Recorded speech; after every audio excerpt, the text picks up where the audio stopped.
All right, good morning, counsel. Good morning. All right, good morning, Ms. Clancy. Are we ready for the jury? Yes. Okay.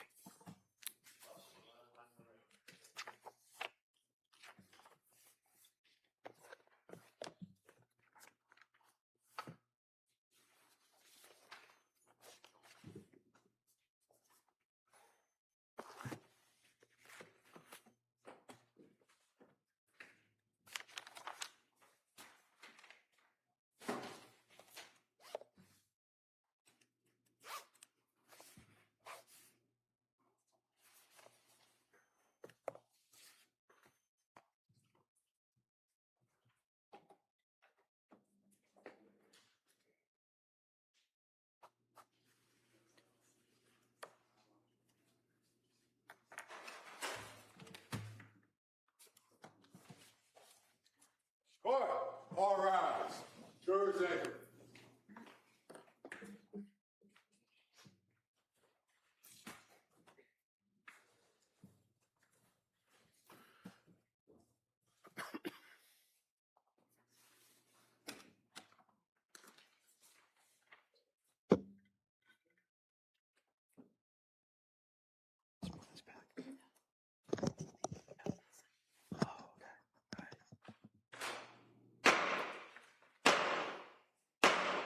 Hear ye, hear ye, hear ye. All persons having anything to do before the Honorable William Sullivan, Justice of the Superior Court, now sitting in Plymouth, within and for the Commonwealth.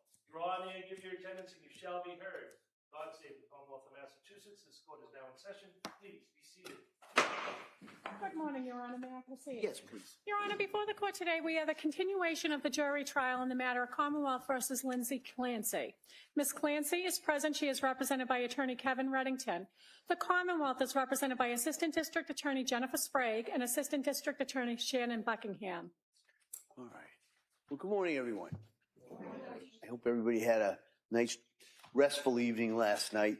Thank you for your patience with us.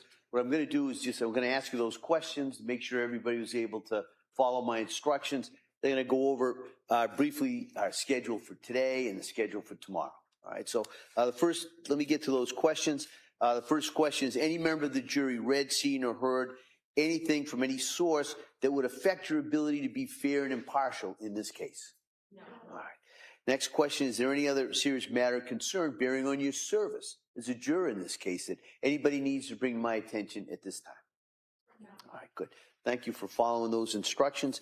Now, in regards to our schedule today, it's anticipated, as you know, in these cases, sometimes the best laid plans, but it's anticipated that we'll go this morning to about 11 o'clock. We'll take a break at 11. We'll come back. We'll take our afternoon break at 1 o'clock, and we'll go into the afternoon, probably somewhere between 3 and 4. All right, so that's today's schedule. Tomorrow's schedule, as best we can tell, we're going to do that view sometime probably in the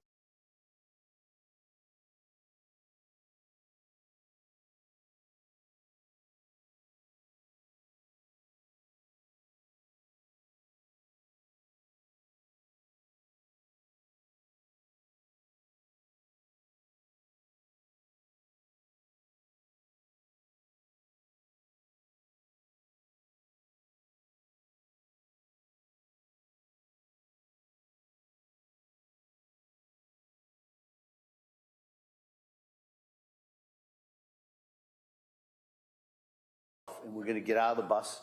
So, that's just a word for the wise for footwear and to double check the weather. I'll go into that a little bit more probably by the end of the day, but in case I forget, that's what we're going to do. And then the thought would be after that, we'll come back. We'll probably go again till sometime around in between 3 and 4. Okay, so that's the schedule. And then at the end of the day tomorrow, I'll address kind of where we are in regards to the timeline and the kind of overall schedule, just so you have some kind of idea where we are. All right, so with that,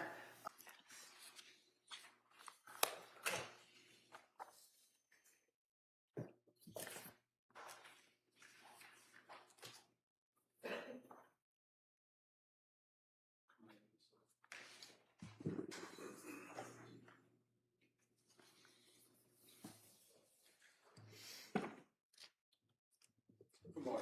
Stop right here, raise your right hand for the clerk, please. Good morning. Do you solemnly swear that the testimony in the evidence you give is the truth, the jury, and that without any between the Commonwealth and the State of Washington, the truth, the whole truth, and nothing but the truth, so help you God? Thank you, sir. You may have a seat. Stop right there. Thank you. All right, good morning. Morning. All right. So I'm going to ask, keep your voice up so the jury can hear you. Yes. And with that, Attorney Sprague. Thank you, Your Honor. Good morning. Could you please state and spell your name for the record? My name is Stephen Hall, Stephenhall, And your date of birth? 3/26/1983. Where do you work? Work at the Duxbury Police Department How long have you been a Duxbury police officer? since 2015, so roughly 11 years. I want to direct your attention to January 24th, 2023. Were you working that day? I was What shift were you working? the 4 to midnight. And would that be 4 p.m. to midnight? Yes. And were you in uniform? Yes. Were you in a marked cruiser? Yes. And were you on patrol? Yes. And being on patrol, were you alone or with a partner? I was alone. Further directing your attention to approximately 6:11 p.m. At that time, did you receive a dispatch to go to 47 Summer Street in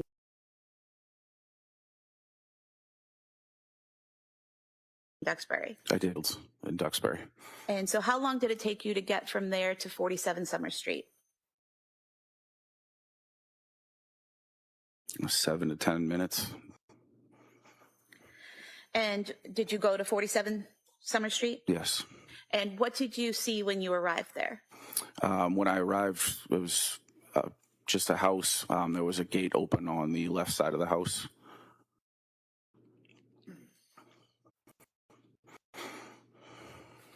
I'll show you a few exhibits that have already been marked. Exhibit 32.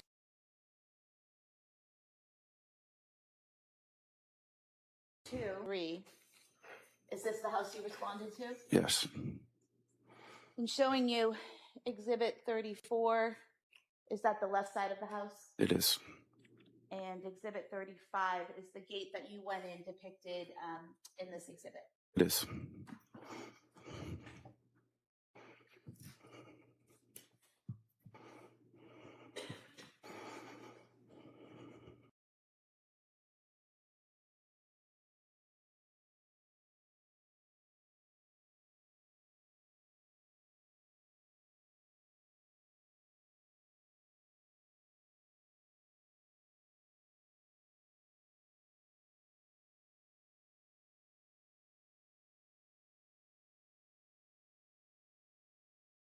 An officer with Duxbury Police? Yes. And so did you both head to that same directions? We both went to the backyard as we were dispatched to. And you said you went to the left, correct? Yes. We heard a male voice calling for us on the left side. So. And that's where you headed? Yes. Okay. And did you encounter a male in the backyard? Yes. And did you later learn his name was Patrick Clancy? I did. What was his demeanor? He was upset. Didn't know what was going on. So. And did you see anyone else in the backyard? No. Okay. Did you see anyone on the ground? Yes. And who was on the ground? Miss Clancy. Is that Lindsay Clancy? Yes. And do you see her in the courtroom today? I do. Could you point to her? No issue with ID, Your Honor. Record may reflect the witness has identified the defendant. Thank you. Where was she positioned? She was on the ground if you were looking at the backyard on the right side.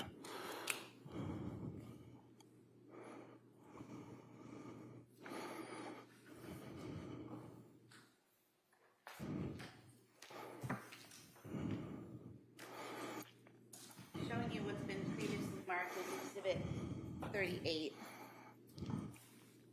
Is this the back of the house? It is. And showing you what's been marked as Exhibit 37. Do you see the area where the defendant was when you entered the backyard? Yes. Mind standing up with the court's permission and just pointing that out to the jurors? It's in this area. And if the record could reflect, he's pointing near the window well to the far right side of the back of the house. Record may reflect that. When you saw her in that location, do you remember where her head was? Her head was towards the house, And where were her feet? pointing out away from the house.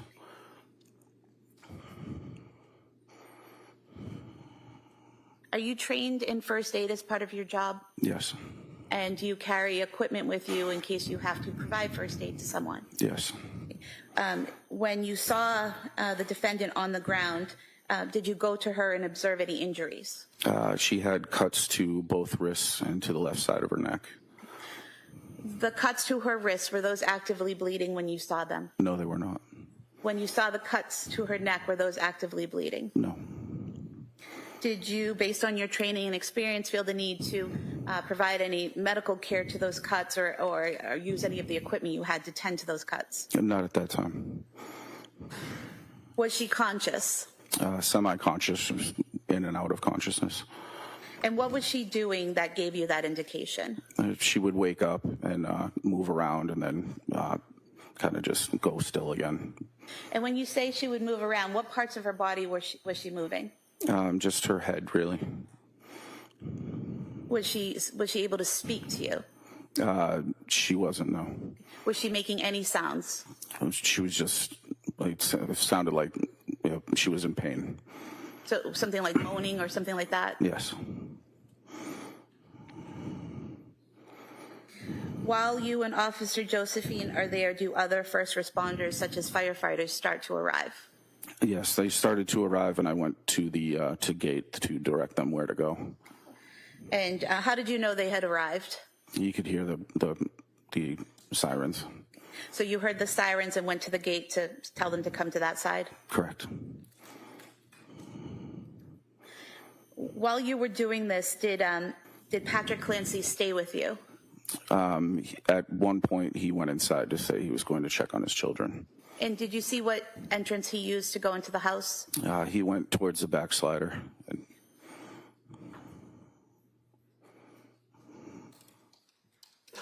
Shortly after Patrick Clancy went inside the home, did you receive a call on your radio? Yes. And what did you hear on your radio? Dispatch said that he couldn't wake them up. And did you know what they were talking about when you initially heard that? Not really, no. Did something then catch your attention? Yeah, I heard a loud scream from inside. And could you tell where it was coming from? Just inside the house. And the screaming, was it words or just sound? It was just a sound. When you heard that screaming, what did you do? Myself and Officer Josephine ran towards the slider and entered into the house. And when you entered into the house, do you remember what room you entered into? Into a kitchen. And when you entered into the kitchen, could you still hear that screaming? No. We could hear he was talking, but there was screaming was done. When you said he was talking, who was talking? Patrick Clancy. So you could hear Patrick Clancy talking at that time? Yes. And could you tell where he was? Yes, he was in the basement. And did you head to the basement stairs? Yes. Showing you what's been marked as Exhibit 41. Are these the stairs that you went to? Yes.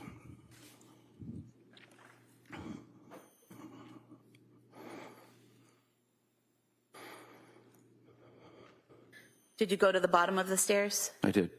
Once you got to the bottom of the stairs, is it accurate that you either have to go right or left? Correct. Which direction did you go? We heard Patrick Clancy talking from the right, so we went in that direction. Could you hear what he was saying?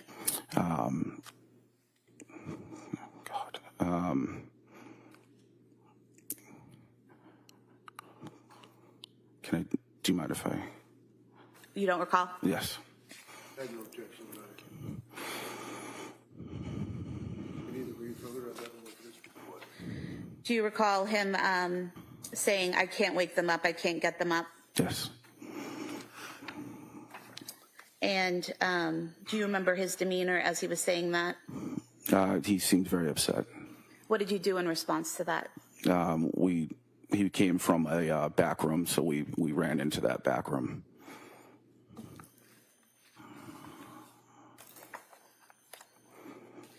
Just going back to when you came down the stairs and turned to the right, do you recall what type of room that was when you went to the right? It looks like a workout room, like a workout area. I'm going to show you a few pictures here. If you could just look at them and tell me if you recognize what they depict.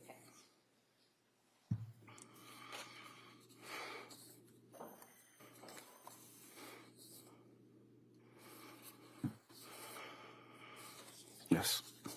And do you recognize these to be photographs of that workout room that you entered into when you went to the right? Yes. We could have these marked as the next few exhibits. Objection. All right, those may be admitted. 4 exhibits.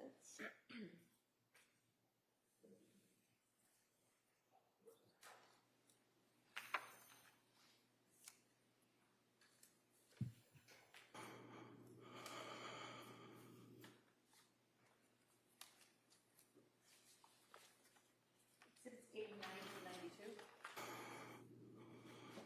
Sir, showing you exhibit 89.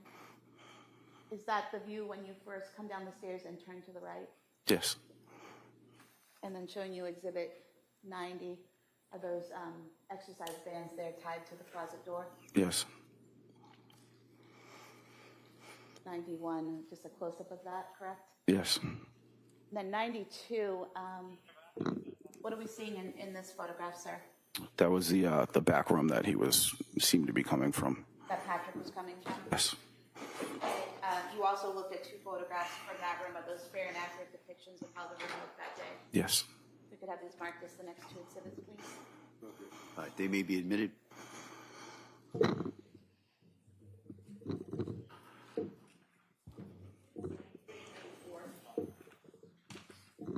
Sir, did you head to that back room? I did. And what did you see when you got to that back room? Just past the door on the left side, there was a body of a young child. And do you remember what position the child was in? He had his feet towards the door and his head towards the wall. And was he on his back or his stomach? Or... He was on his back. And do you recall what he was wearing? He was shirtless. I believe he was just in a diaper or underwear of some sort. And showing you Thank you. Exhibit 93, if you wouldn't mind just pointing out where you saw his body. Record reflect he's pointing to the area of the yellow exercise band. It may reflect that. And sir, that yellow exercise band, did you see that in that position when you saw the body of the child on the floor? Yes. Exhibit 94 was with that position.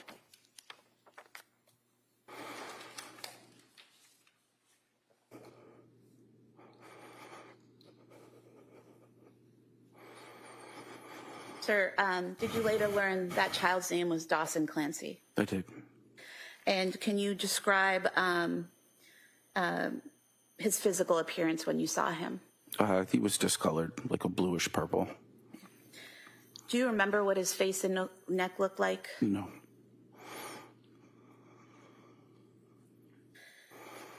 What happened next?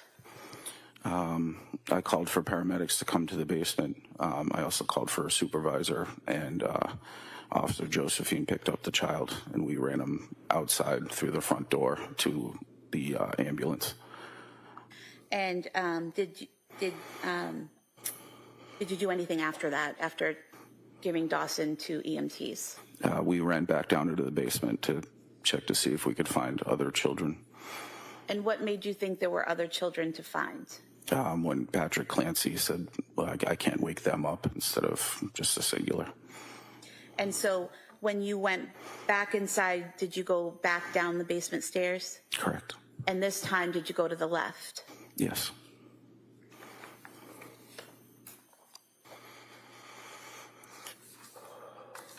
Sir, showing you a series of photographs. You could just tell me if they clearly and accurately reflect how the left side of the basement looked on January 24th, 2023 when you went in there. Right, just for the record, they don't need to lay a foundation. I agree to the photographs, no objection to any of them, so we don't have to go through all the All right, foundations. thank you. All right. Yes.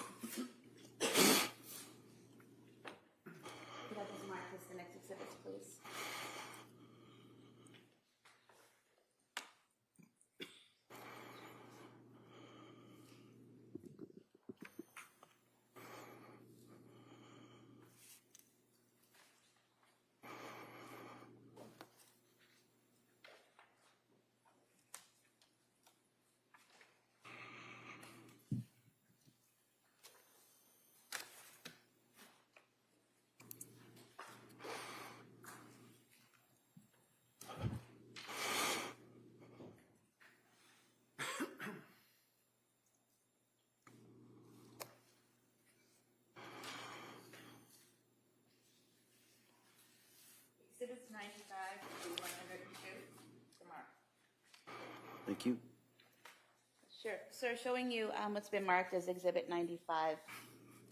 Is this what you saw when you went down the stairs and went to the left, that first view? Yes. And then showing you Exhibit 96, is that a further view as you go into the room? Yes. Now, when you went into that room, what did you see? There were 2 children on the floor, motionless, and EMTs and paramedics were working on them. And did you later learn that those children were Cora Clancy and Callan Clancy? Yes.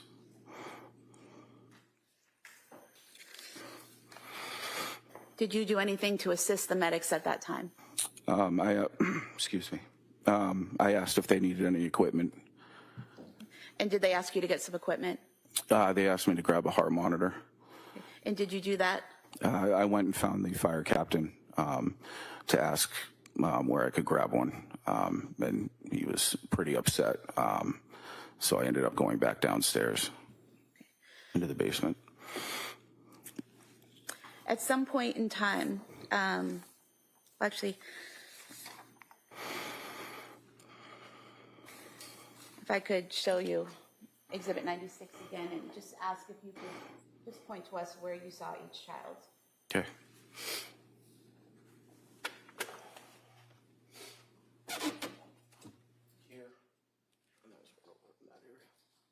So for the record, the first area you pointed to was in between the blood stain and the black exercise band, is that correct? Correct. And then the second area was in front of that small nightstand or some type of shelving unit. Yes.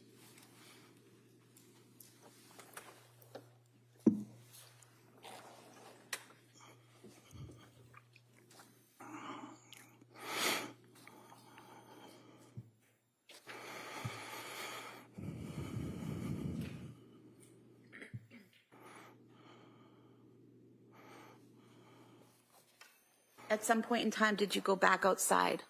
Yes, they stated they need an officer with Lindsay Clancy.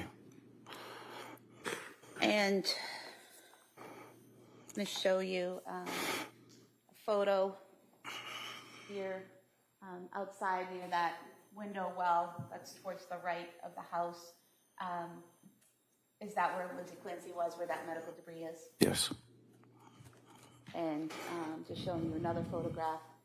Is that just showing further to the right in a broader area of that same scene? Yes. I could have the close-up mark as the next exhibit and the broader photo as the following. All right. They may be admitted. It's 103 and 104.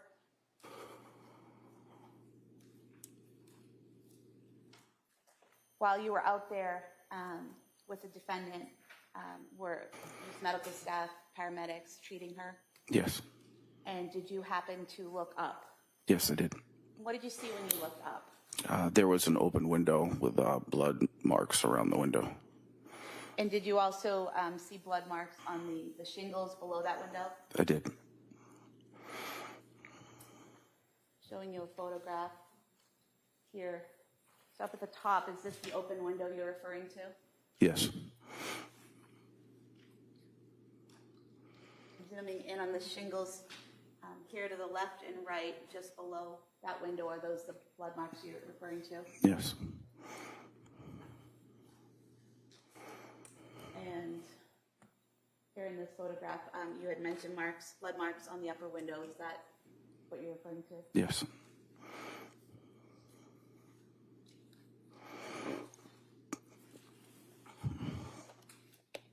And then here at the top of the lower window,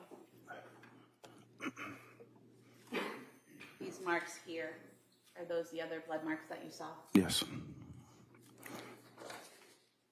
If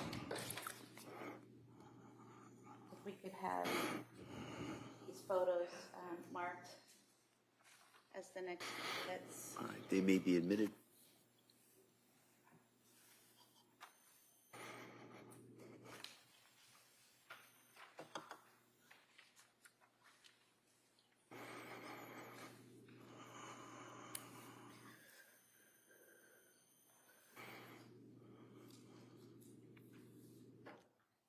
While you were out there in the backyard, did you see a ripped or, oh, I'm sorry.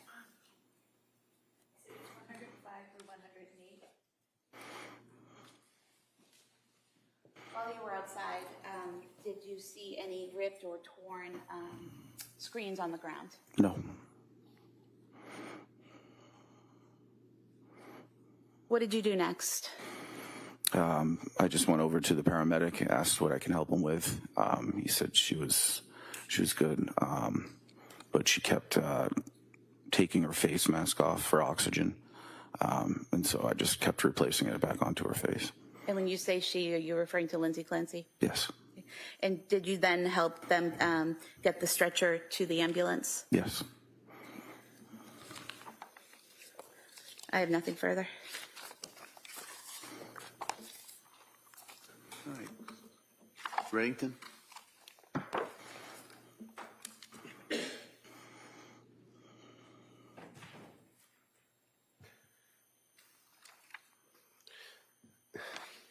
Thank you for your incredible service. Thanks. All right. Sir, you may step down. Thank you. Thank you.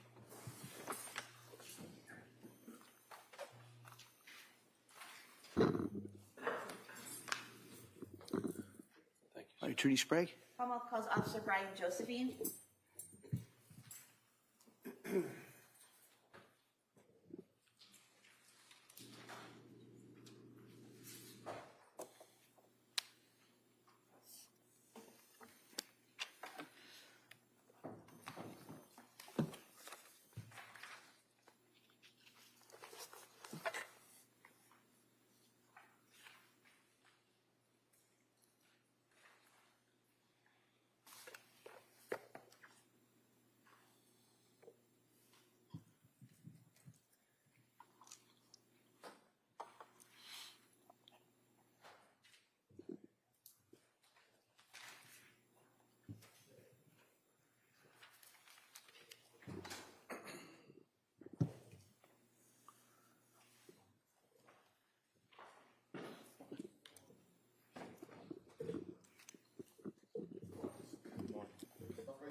Good morning. Do you solemnly swear that the testimony and the evidence you shall give to the court will be true, and that the Commonwealth and the defendant provide the truth, the whole truth, and nothing but the truth, so help you God? I do. Thank you, sir. You may be seated. All right, good morning, sir. All right, counsel? Thank you. Good morning. Could you please state and spell your name for the record? Brian, B-R-I-A-N, Josephine, Josephine. And what's your date of birth, sir? June 13, 1990. And where do you work? I work at the Duxbury Police Department. How long have you been a police officer? I started there in April of 2020. And did you work for the Plymouth Police before that? Yes, I did. And how long did you do that? Almost 5 years. What is your current role? I am patrol officer. Back in January of 2023, what was your role with the Duxbury Police Department? I was the school resource officer for Alden and Chandler. I worked with kids kindergarten through 5th grade. Directing your attention specifically to January 24th, 2023, were you working an overtime shift that day? Yes, I had picked up an overtime shift. And what shift was that? It was 4 to midnight, but I was scheduled to work till 8 p.m. 8 p.m.? Yes, ma'am. Okay. So you were scheduled to be there from 4 p.m. to 8 p.m., is that correct? That is correct. And you were in a cruiser, in a marked cruiser in a uniform? Yes, I was fully dressed in Duxbury Police uniform. I was in a marked cruiser, Duxbury Police 172. And did you receive a dispatch at approximately 6:11 p.m. to go to 47 Summer Street in Duxbury? Yes, we did. And when you say we, were you with a partner or were you alone? No, I was by myself. We ride single in a cruiser there. Okay. So when you say we, do you mean that it was dispatched to all officers on patrol? So usually with critical incidents calls, they put it over to dispatch and they'll say, Duxbury police cars, start making your way to a certain address. That way everyone can get there as quickly as possible. Okay. And so then you knew at that point to go to 47 Summer Street? Yes, ma'am. And approximately how long did it take you to get there? I would say anywhere from 3 to 4 minutes. So you were relatively close by when you received the dispatch? Yes, I was. Okay. And when you arrived at 47 Summer Street, what did you observe? Dispatch was giving me description of the house. It took probably 15 seconds for me to identify the house. Parked in the street. I saw the number of the house and I made my way. I believe it was a mudroom that I went to.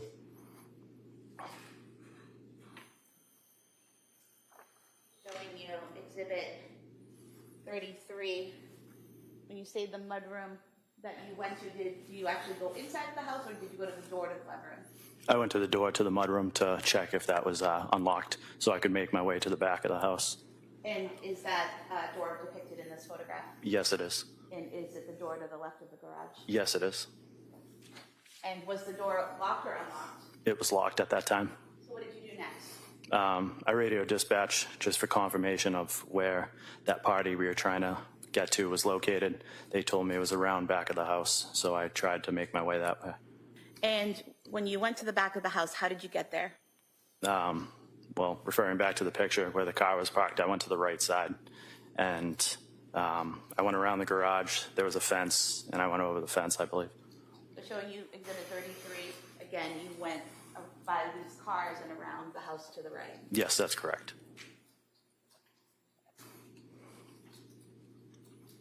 And showing you Exhibit 37, does that mean that you would have been coming around the house over here by the garage on the left and in the porch, the deck? Yes, that's correct. And when you came around there, what did you see? I made my way. I observed two parties, one lying in the ground and one standing over it. And I started making my way towards the other end of the house, which is towards this fence, as you guys can see in reference to that photo. And so when you say the other end of the house, are you talking about this area here, the father's furthest right two windows? Yes, that is correct. And the person that was standing, did you later learn that was Patrick Clancy? Yes, I did. And the person on the ground, did you later learn that was Lindsay Clancy? Yes, I did. And at some point in time, was Officer Hall also back there with you? Yes, he came from this side over here, the opposite direction in which I came. So facing the house, he would have come around the left side of the house if you're facing the house? Yes, he parked on the street and came from this side, the opposite of where I came from. Okay. And do you recall what Patrick Clancy was doing when you first saw him? He was standing over Lindsay at that point. It appeared that he was trying to communicate with her. I observed him with a cell phone. It was kind of down by his side, so I don't know if they were talking or what, but it was probably a split second, and then he turned in my location, saw me because I was illuminating the yard with my flashlight, and then that's when me and him crossed paths. Okay. And so you said you saw him with his cell phone by his side. Was it in his hand by his side? Yes, I believe it was in his left hand. Okay. And you say you crossed paths with him. Approximately where did you cross paths with him? It was probably right by the bulkhead, I would say.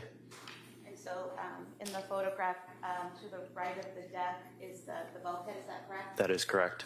And where was he headed? He was heading, I believe, up towards the deck.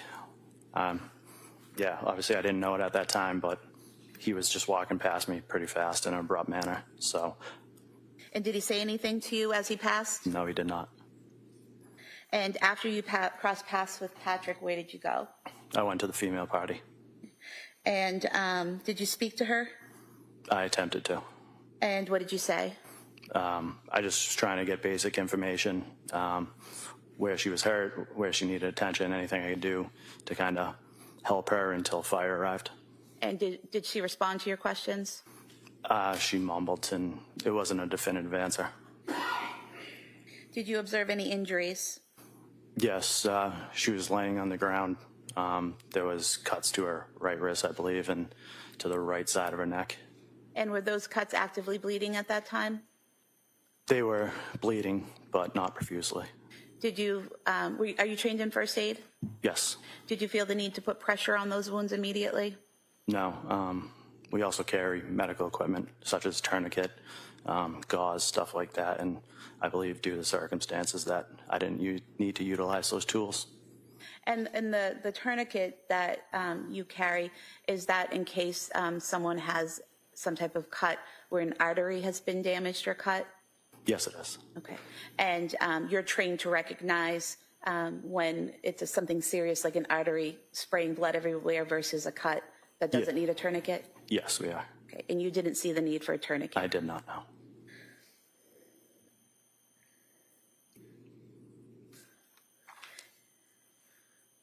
And based on your training in first aid and as a police officer, as a first responder, did those wounds appear life-threatening? No, they did not. Did other emergency personnel from the fire department begin to arrive? Yes, so I would say I tried to talk to Ms. Clancy for probably 30 seconds to a minute, and at that point, coming from that opposite side of the house, I observed Duxbury fire personnel show up, and our protocol is to kind of turn the medical over to them because they're more highly trained than we are. Okay. And at some point in time, do you hear something? Yes. What do you hear? Myself and Officer Hall were standing by that window, and we just started hearing loud screams. And what did you do when you heard those loud screams? We immediately were trying to figure out where they were coming from. I'm not sure if dispatch or something came over the air and said something about the basement, but we both just started making our way back towards the deck part of the house. Did you go in through the sliding glass doors? Yes, we went up the deck and through the sliding glass doors into the kitchen. And did you then head to the basement? Yes. Okay. And could you hear any sounds coming from the basement as you entered the kitchen? Yes, it was the exact screaming that I heard from the window. And did you go down the stairs to the basement? Yes, we did. And did you see anything as you went down the stair after you went down the stairs? So we went down the stairs, and there was a picture at the bottom of the stairs, I believe, of Lindsay and Patrick, and the basement splits off into two, a right and a left area, and the screams were coming from the right area, so that's where we directed our attention to first. Okay. And did you see Patrick?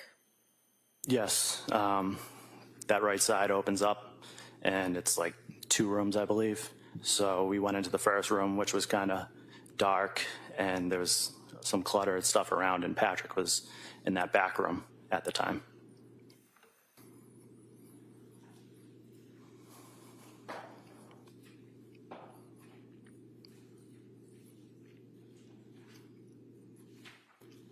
Sir, showing you what's been marked as Exhibit 92. Is that the doorway into that back room? Yes, it is. And then Exhibit 93, is that the inside of that back room? Yes, it is. And do you recall what, if anything, Patrick was saying as you encountered him? Upon his observation of us, myself and Officer Hall, he proceeded to head in our direction, leaving that room. And at that point, he looked up and he screamed, "She killed the fucking kids." And after he said that, where did you go? Once he cleared himself from the door frame, we were able to look inside the room where we observed what appeared to be a child laying motionless on the floor. And did you later learn his name was Dawson Clancy? Yes, I did. And how was he positioned? He was laying on his back, kind of close to the gym bag for reference of that. Showing you Exhibit 93 again, you referenced a gym bag. Is that the bag to the left of the pack, the child's toy? Yes. And so you're saying that he was in that area when you first saw him? Yes, he was. And do you recall whether he was on his back or his stomach or something else? He was on his back. And do you recall his physical appearance? Like I said, he was laying on his back. His head was tilted to the right-hand side.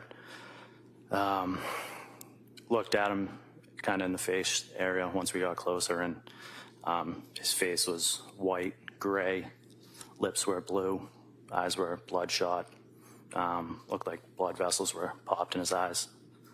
Did you notice any injuries to his neck? Seeing that, my first instinct was to kind of grab his head and tilt it to the side, see if I could get a pulse. But I mean, based on my training experience from previous incidents, I knew it wasn't going to be good. So I moved the head. That's where I observed some red marks on that right-hand side. Of the neck? Yes. And in that exhibit, 94, there was a yellow exercise band, correct? Yes. I believe in prior testimony, you may have called it a blue exercise band, is that correct? Yes. But it's clearly yellow in the photo, right? Yes, it's clearly yellow. I mean, there was... Testing the color of the exercise band. All right, good. So what was your focus at the time? the child. And once you saw him there with these injuries, what did you do? Based on my observations, I knew there wasn't really much I could do. So I picked the child up, went chest to chest, and as I did that, it was kind of like a mucus or a foam that leaked out of his mouth onto me. I grabbed him, went back towards the way we came down into the basement, and I headed up to the stairs where Sergeant Homestead was coming down the stairs, and I started yelling to him to get out of the way. Went back up the stairs and then into the kitchen directly adjacent to the stairs. There's the front foyer, like hallway, and I went out the main door into the driveway. And was there an ambulance in the driveway at that time? Yes, the ambulance was backing up and had pretty much just parked, and one of the fire was walking around to the stretcher out back. So I rushed over with Dawson and I put him on the stretcher, and that's when Sergeant Homestead and fire personnel started working further on him. What did you do next? I went back into the house. And why did you go back into the house? I remember hearing something about kids and multiple, and I just went back. And when you went back in the house, did you go to the basement? Yes, I went back in that front door, back down to the basement, and this time I went to the left-hand side. And when you went to the left-hand side of the basement, what did you see? Pretty much directly in my sight was an older female laying on the ground, and then in the corner there was like a younger baby. And when you say an older female, you're referring to that she was older than Dawson? That's correct. And did you later learn her name was Cora Clancy? I did. And did you assist in treating her? Yes, I did. What did you do? So when I got down to the basement, 2 fire personnel were already on scene. One was working on the baby and one was working on Cora. Communicated with them.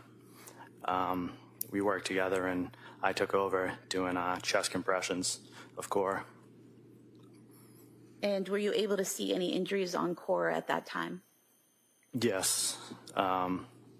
She had kind of the same injuries that I explained with Dawson. The pale tint, bluish lips, bloodshot eyes, blood vessels popped. But this time she also had like dried blood around her mouth. And did you also see an area of blood near her on the floor? Yes, there was a relatively large area of blood on the floor. Actually, when doing CPR on her, I heard her knelt down beside her, and that pool had seeped through my pants, so I ended up moving her a little off to the side so I could position myself better. Just showing you what's been marked as Exhibit 97, this red-brown stain on the rug. Is that what you're referring to? Yes.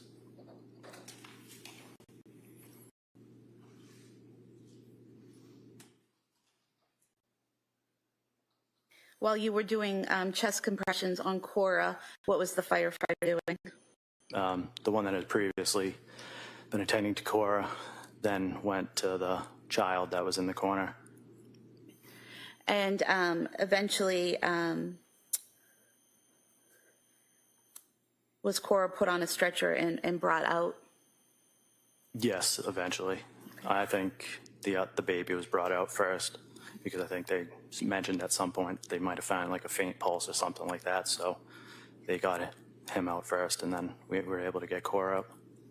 So that entire time while you're in the basement, are you still giving chest compressions to Cora? Yes. Yeah, I mean, it felt like forever, to the point where I think I radioed for assistance for another officer to come down. And did others come down to assist? Yes, Officer Cahill came down to further assist, where I continued with chest compressions, and he used a bag valve mask to give rescue breaths. And a bag valve mask, is that something that goes over someone's face, a mask that's attached to a bag and you squeeze it to give air? Yes, it's an alternative breathing apparatus. At some point, do you go back upstairs to the first floor? Yes. And do you encounter Patrick Clancy when you go upstairs? Yes, so when they removed Cora, myself and Officer Cahill went back upstairs, where I encountered Mr. Clancy in the kitchen. And what was his demeanor in the kitchen? He was still frantic, kind of in shock, still screaming and losing himself. And I think at that point, I don't know, one of us requested that we get an ambulance for him as well. Thank you, sir. Nothing further. Attorney Reddington? I'm sorry, I have no questions. All right. Thank you, sir. Lisa. Thank you.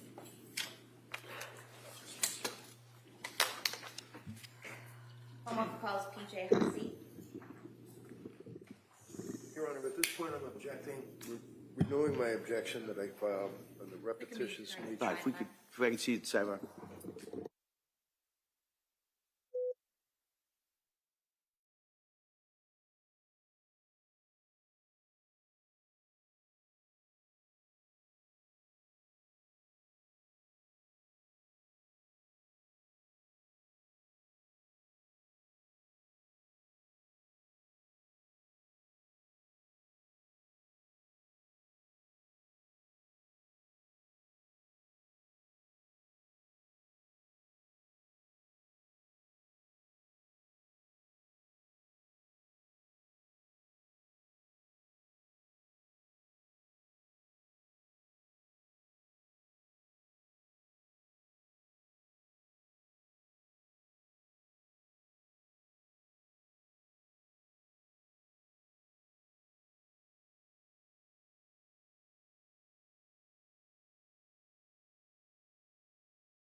Stretch your legs. We'll bring you right back in a couple of minutes with the next witness. Okay?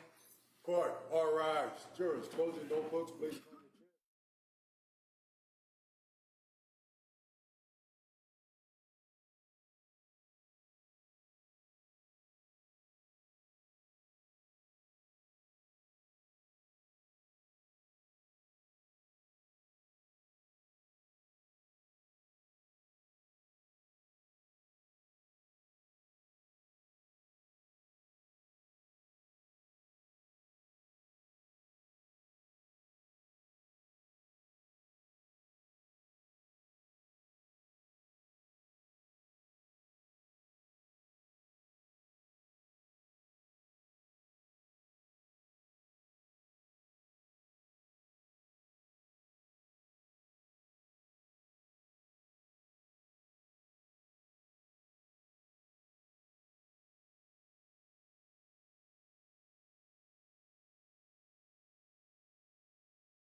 back to the trial of Commonwealth versus Lindsay Clancy. All parties are present, including the defendant and the 18 jurors. All right. Commonwealth, ready to call your next witness? Yes, Commonwealth calls PJ Hussey.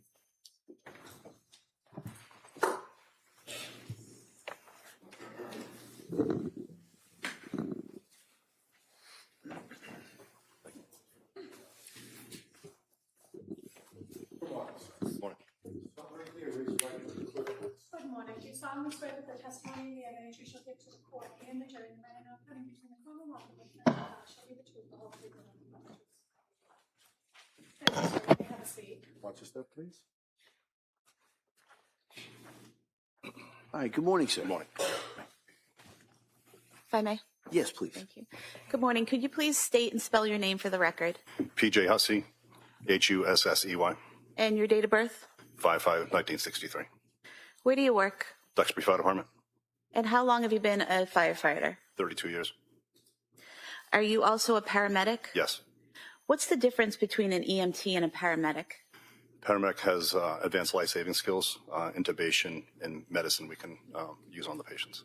And is there a certain type of training that you have to have as a paramedic? Yes, every 2 years. And to first qualify as a paramedic, what do you have to do? There's a paramedic class that you take, upwards of 2 years. So you take that paramedic class. Is there a test you have to take at the end? A state test, yep. And once you pass that state test and become a paramedic, you have to do continuing education. Is that correct? Yep. Okay. And did you take that initial training, pass that initial test, and then pass all subsequent training to be a paramedic? Yes. And how long have you been a paramedic? About 17 years. What is your current role with the Duxbury Fire Department? I'm a captain, which is considered a shift commander. And in January of 2023, were you in that same role? Yes. What does a shift commander do? Oversees the operations of the town as far as firefighting and medical services. How many fire departments, or stations rather, how many stations does Duxbury Fire Department have? Duxbury has 2. And how far apart are they? About 10 minutes apart. And are they staffed differently from Yes. each other? Yeah. And how are they staffed? At the central station, there's a captain and usually 3, and the other station, there's 2, just 2 firefighters. And for Duxbury, are all the firefighters that work for Duxbury Fire Department also paramedics? Not all. We have two EMTs. Okay. Yeah. Now, The rest are medics. I'm sorry? The rest are medics. And when you say medics, you're talking about paramedics? Yeah. Sorry. No, it's okay. So directing your attention to January 24th, 2023, were you working that day? Yes. And what shift were you working? My own shift. My group, shift 1. And what is shift 1? It's just we have four shifts, and I'm just group 1, shift 1. Is there a certain time that spans?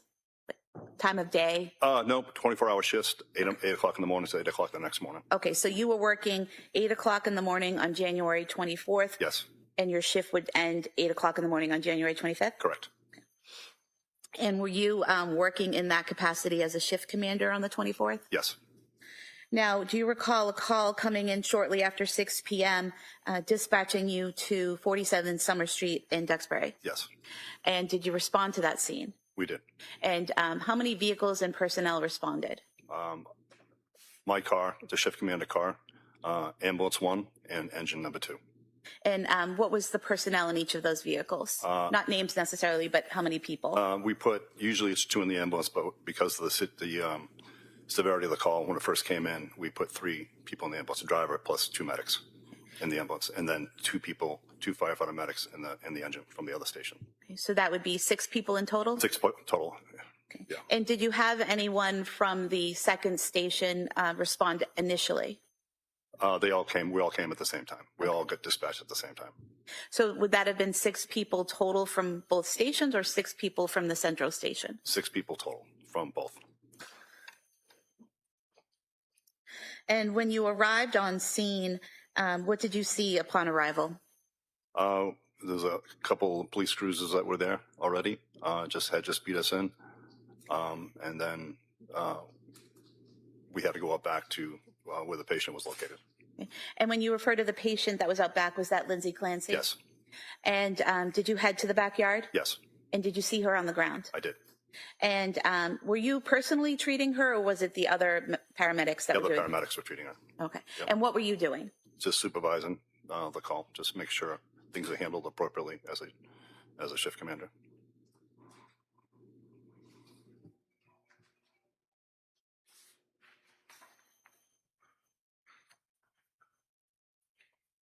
Showing you what's been marked as Exhibit 37.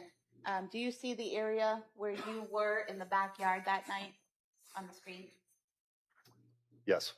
If you wouldn't mind standing up and just pointing where you were. The patient was crossing the right here. I was over here in this area here. And if the record reflects, you pointed to the patient being to the right of the metal window well, and you were standing to the left of the window well. Is that correct? Yeah, she was right below this window, so at some point she was right in this area. Okay. And I was just a little bit further over. And when you said right below this window, you're pointing to the far right second story window? Yep. Merci. Thank you. At some point in time while you were standing there, did you hear a loud noise? I heard a scream. And when you heard the scream, could you tell where it was coming from? It sounded like it was coming from the basement. And did you look anywhere in particular? Yeah, I was able to look through the basement window and able to see a male person downstairs. And when you say the basement window, are you referring to that first Yes. Metal window? Yes. Well? Yes. That was in Exhibit 37.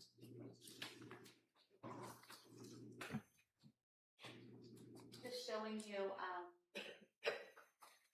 again on the screen here, what's been marked as Exhibit 50.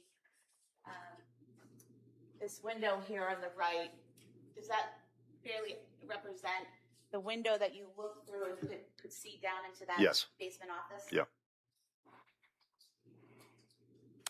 And was the light on in the basement office when you looked in? A light was on, yes. And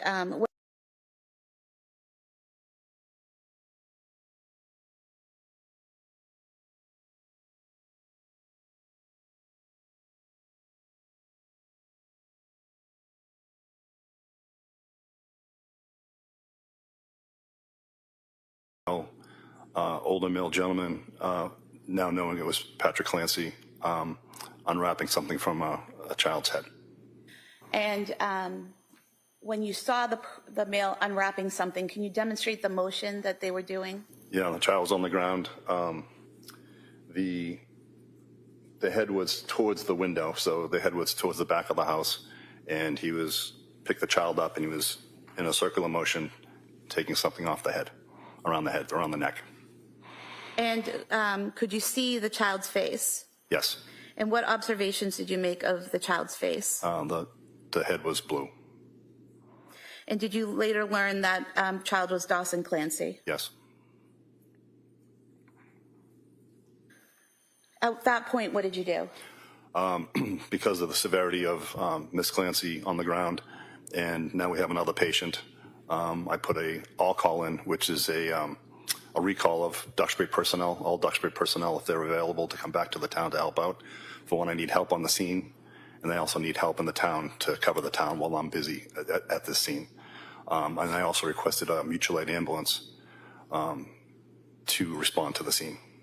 Because at that time, there was only one ambulance that was responsible. One ambulance for Miss Clancy, yes, and then I called another. Seeing the next patient, I called another ambulance in. Okay, and what is mutual aid? Mutual aid is it's a shared system that all the towns use. That if we get busy or busy with calls, we're able to call help in from surrounding towns to give us a hand, whether it be fire related or medical related. Does Duxbury only have one ambulance? We have three. Three, but you only had one staff that night? Yes. Okay, so you call in for an additional ambulance. At some point in time, do you learn that there are two other patients, Yes. Cora Clancy and Callan Clancy? Yes. At that point in time, do you have to do anything to call in more assistance? Well, the recall for Duxbury personnel was already put in, so I called two more ambulances at that point. And the scene that night, discovering another victim, was that a chaotic scene? It turned very chaotic very quickly. Okay. Yeah. And was it a situation where people would start treating a patient but then have to move on to something else and someone would take over? Sort of. I had I had myself as a shift commander. I had an EMT with me, but there's also 4 paramedics. So the way it ended up working, all the initial paramedics were with Miss Clancy in the beginning. And then when we found the other patients, we left a paramedic with Miss Clancy, a paramedic with Dawson, and then 2 paramedics were with the 2 other kids in the other room.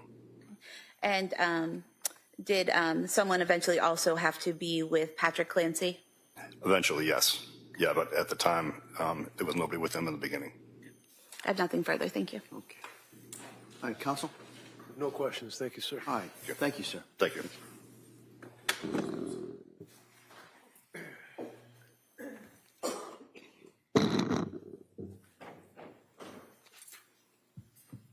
Attorney Buckingham. Your Honor, the Commonwealth would call Loring Nudd as its next witness, please. Same objection for the record. All right.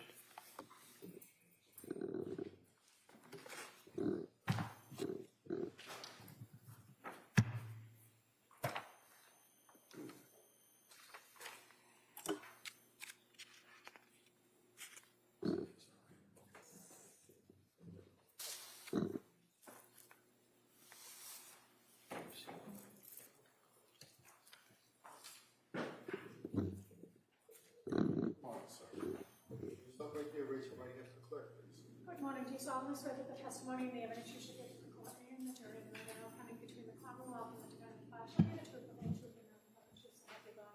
I do. Thank you, sir. You may have a seat. Why don't you stop there, please? All right, good morning, sir. Good morning. May I inquire? Yes, please, counsel. Thank you. Good morning. Good morning. Could you please tell the jurors your first and last name? My first name is Loring, Loring. My last name is Nudd, Nudd. And do you have a nickname that you go by? I do. What's that? Everybody knows me as Chuck. Chuck. Do you work, sir? I do. What do you do for work? So I'm a firefighter EMT with the Duxbury Fire Department. I was at that time. I am now retired. Okay, so when did you retire? So I retired a year ago. A year ago? And so how long had you been working with Duxbury Fire before your retirement? A little over 30 years. 30. And can you explain what your role was as a Duxbury firefighter? So if I was an EMT, which 80% of our calls are probably that related. So I would assist a paramedic, or I would drive the ambulance, or whatever was necessary at the time. And then we were also did fire suppression, and we were all trained in that and went to the academy and all that. Okay, and can you tell us what the difference is between an EMT and a paramedic? So a paramedic requires another year or 2 of training, and they're able to prescribe meds. I mean, not prescribe meds, excuse me. Give meds that they have according to what they need to do. They can also read the monitor that shows rhythms in the heart and what have you. Is it fair to say that as an EMT, you're trained in basic life-saving techniques, Correct. while a paramedic is advanced life-saving techniques? Correct. And so at Duxbury Fire Department, is it also fair to say that each and every firefighter has that dual role of either being an EMT, a paramedic, and a firefighter? Yes, some are. There might be one EMT, just a basic, where most of them are the medics but we're all firefighters too. Okay. And in the town of Duxbury, does the town itself on and how many days off? So we'd have 1 day on.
6 o'clock or just after 6 p.m., were you advised of a dispatch to a residence in the town of Duxbury?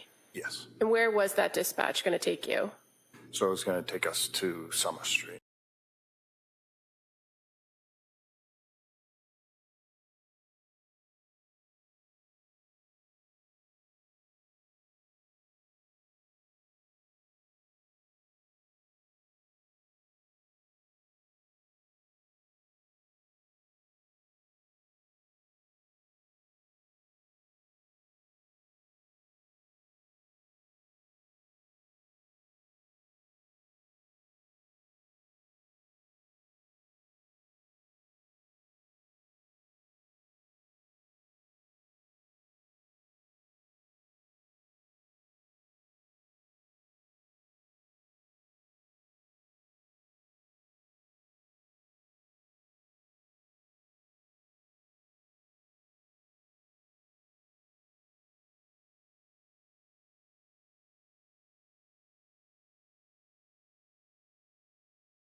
And again, you said you backed the ambulance in? Correct. As you were pulling the stretcher out of the back of the ambulance, did you observe somebody coming from the house? Yes. What did you see? One of the police officers was carrying a child. And so what did you do when you saw him carrying the child out of the house? So at that point, the stretcher was almost out of the vehicle, and I said, over here, and he placed him on the stretcher. Were you able to make observations of the child as he's being placed on the stretcher? I was. What did he look like? So his face was blue, he had marks around his neck, and his body was pale. And so once the officer, or first off, was the officer somebody you knew from Duxbury? Correct. It was Officer Homestead. Okay. And once the child was placed on the stretcher, what did you do after you made that initial observations of him? So we rolled it right inside so he could start doing CPR. Now, as an EMT, what is the first thing you generally do when you're observing a patient or assessing a patient? So you always look for response and you go for airway. Okay. And fair to say there's kind of what they call the ABCs. Correct. Can you tell the jurors what that means? So it's airway, breathing, circulation. Okay. And in this circumstance, were you able to observe the child breathing on his own? No. How about, were you able to secure an airway for him? Not at that time. We were still doing the preliminary. And how about circulation or pulse or cardiac activity? Were you able to determine any of that upon your initial assessment of him? At that point, no. Now, after you are in the back of the ambulance, do other EMTs or other paramedics come and assist you with this child? Yes, so when the patient was getting rolled in, I also yelled out to my captain, hoping that he was going to hear me, that I needed a medic in my truck because I needed him to know that there was someone in my truck. Okay. And I'm assuming someone heard me, and they then directed a medic to my truck once one appeared. Okay, and so the medic that came to the truck, was that Keith Nettie? Yes. And that was not the original person who went to the scene with you in the ambulance, was it? Correct. Okay. And what happened when you had the child in the back of the ambulance? What did you guys do to try to tend to him? So we were doing CPR, and then there was he wanted to check the monitor, so we got the monitor out. Okay. And with the monitor, what was the monitor supposed to be looking for? Heart rhythm. Okay. And so do you have to kind of hook that up to the patient in order to assess whether there's any activity? Correct. And those monitors that you have in your equipment, do they do anything more than just check for heart rate? The paramedic can then look and see what kind of, not just a heart rate, but a rhythm. And then if there is not a rhythm, does that machine help you to do anything to try to restart somebody's heart? with a rhythm, with the rhythm that they gave us, they said, we can disconnect it, because they were concerned they needed the monitor downstairs too, or elsewhere.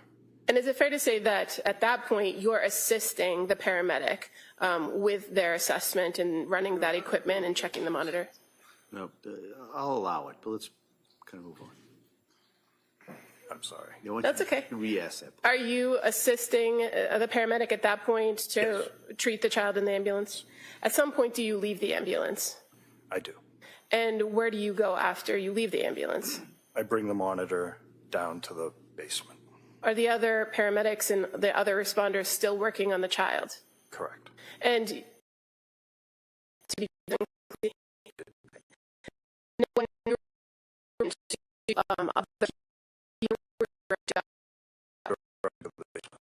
the basement. Because my they said they needed equipment in the basement.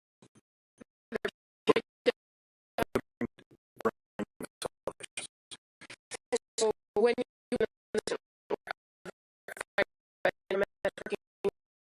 There were. were you to make observations of those children? Not really. I mean, they weren't crying. Okay. And fair to say they were being treated by others? Correct. And so once you dropped off that equipment, did you go back outside? I did. And what ultimately was your role at the end of this call? What were you asked to do? I was asked to drive. So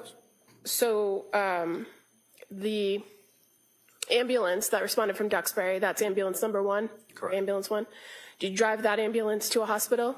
Correct. Which hospital was that? I forget if it was the Jordan or the BI now, but it's the Plymouth Hospital. Here in Plymouth? Correct. And that was with Dawson Clancy in the back, correct? Correct. No further questions. Thank you. All right. Thank you. Attorney Reddington? No questions. Enjoy your retirement. All right. Thank you, sir. Thank you.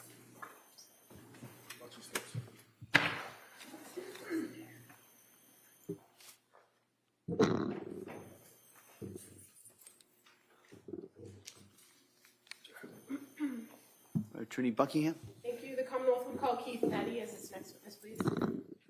Same objection, Your Honor.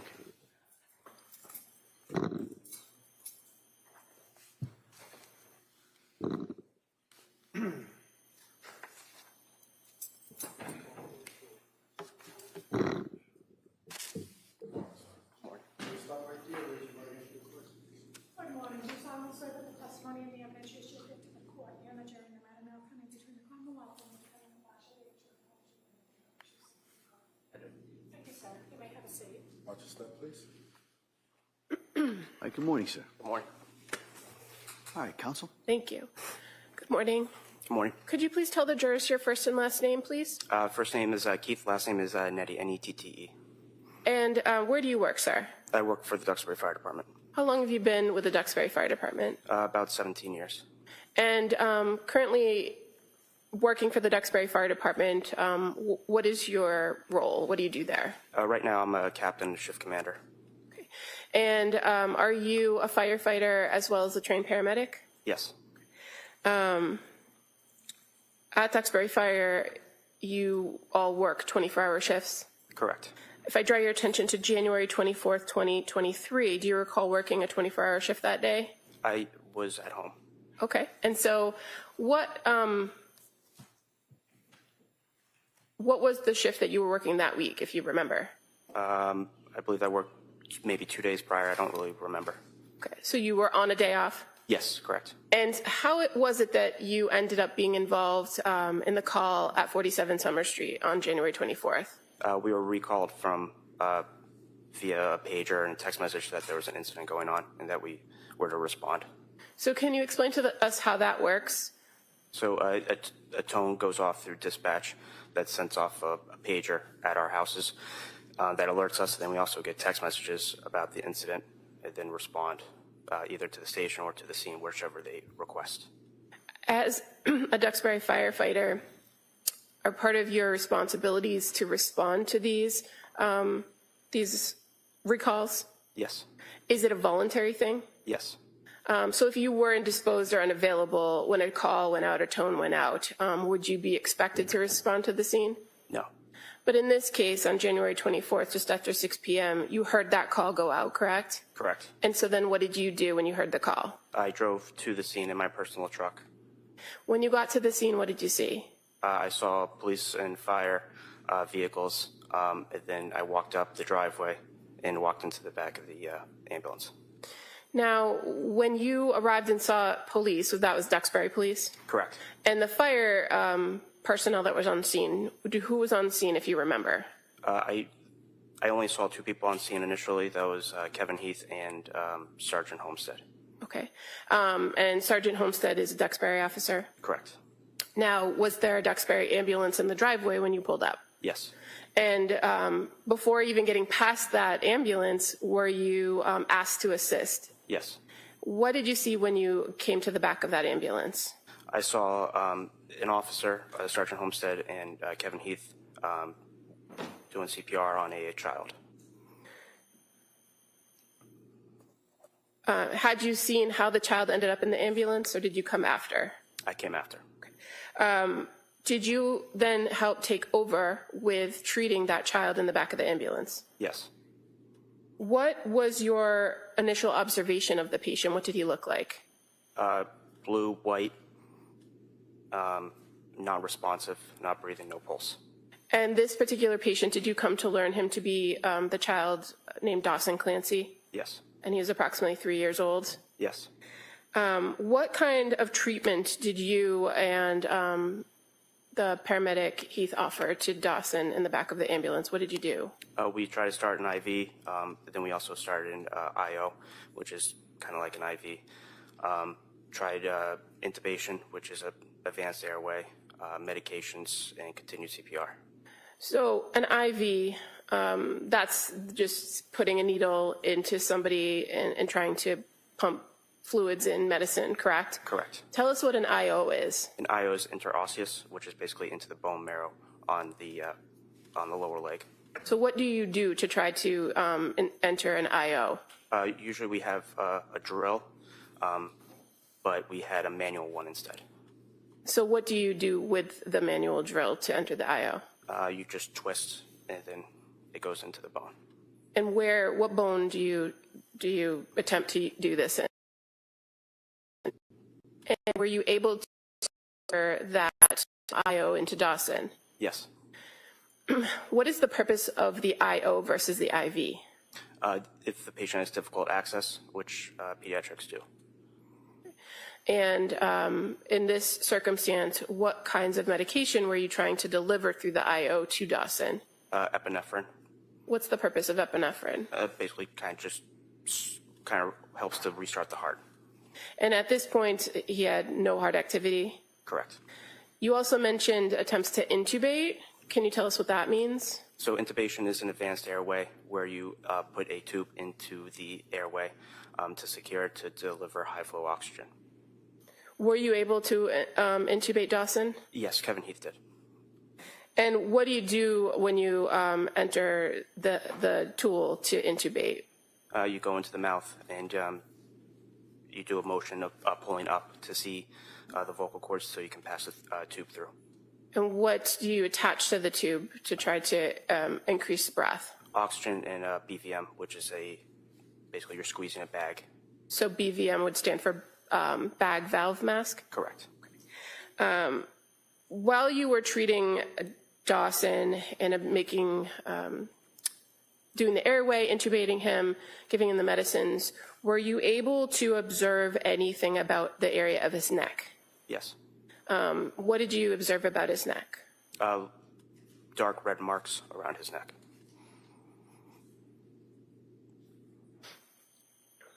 Now, all of this is happening while you are in the back of the ambulance with firefighter Heath, correct? Correct. And do you recall another Duxbury officer being present, Dan Doherty? Yes. Eventually, was that ambulance then sent to the local hospital? Yes. Which hospital did you guys go to? BI Plymouth. On the ride to the hospital, did you ever get a pulse for Dawson? No. Were you ever able to resume breathing using that method with the bag valve mask? No. The efforts to give him the medication, the epinephrine, did it ever do anything to start his heart? No. When you arrived at the Beth Israel Hospital emergency department, tell us how you transferred the care of the patient. We wheeled the stretcher in. We went into the first room, which is trauma 1 and trauma 2. We moved the patient over to their bed and then transferred care. While you were at the emergency department at Beth Israel, did you see another child from that same home come in? I did. And what department brought them in? What fire department? Marshfield. Did you do anything to assist Marshfield when they came through the emergency department? I assisted in compressions when they were getting the child out of the ambulance. And is that something that is ongoing during when you're trying to transfer care to the emergency staff? Yes.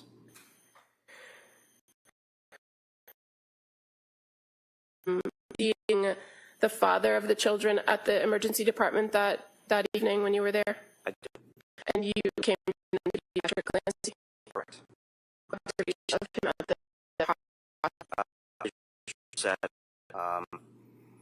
and yeah, just basically visually upset. Did you do anything yourself to assist him when he was there? I assisted to get a chair in case he needed to sit down. And was that before or after the children had been declared? I believe it was after. Thank you. All right. Attorney Reddington? I have no questions. Thank you, sir. All right, thank you, sir. You may step down. Thank you.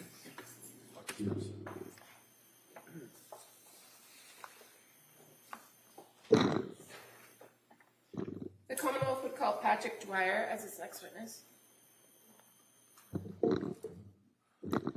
Same objection for the record. Okay.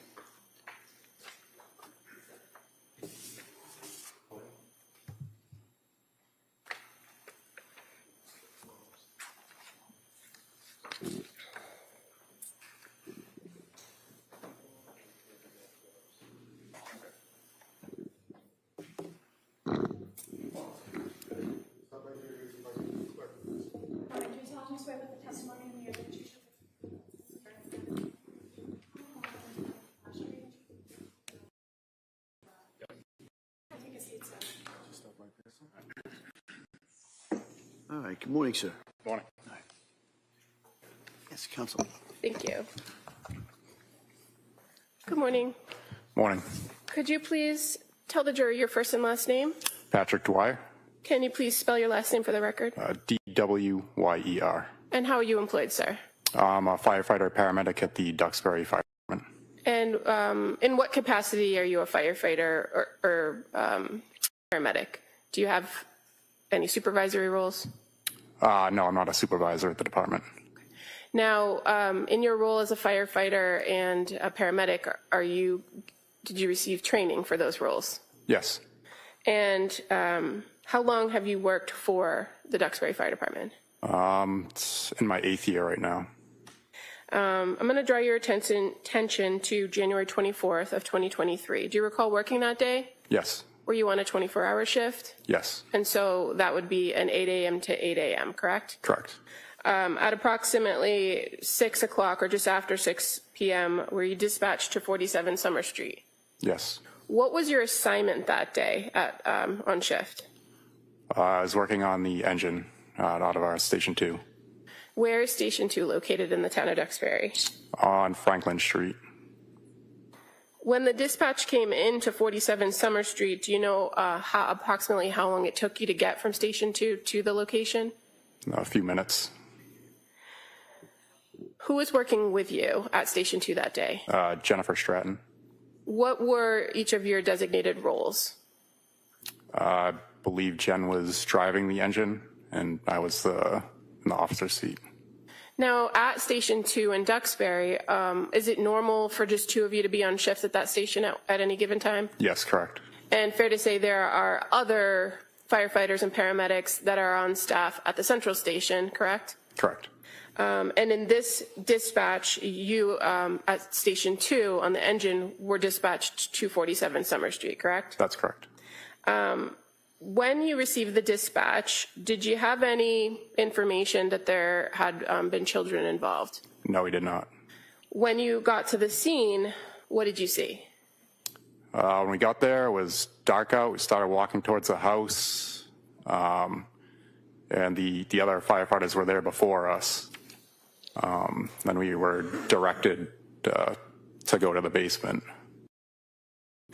Before going to the basement, were you directed towards the outside of the house and then redirected to the basement? We were walking towards the backyard, so I believe that's where the first person was located. So we were kind of making our way back there.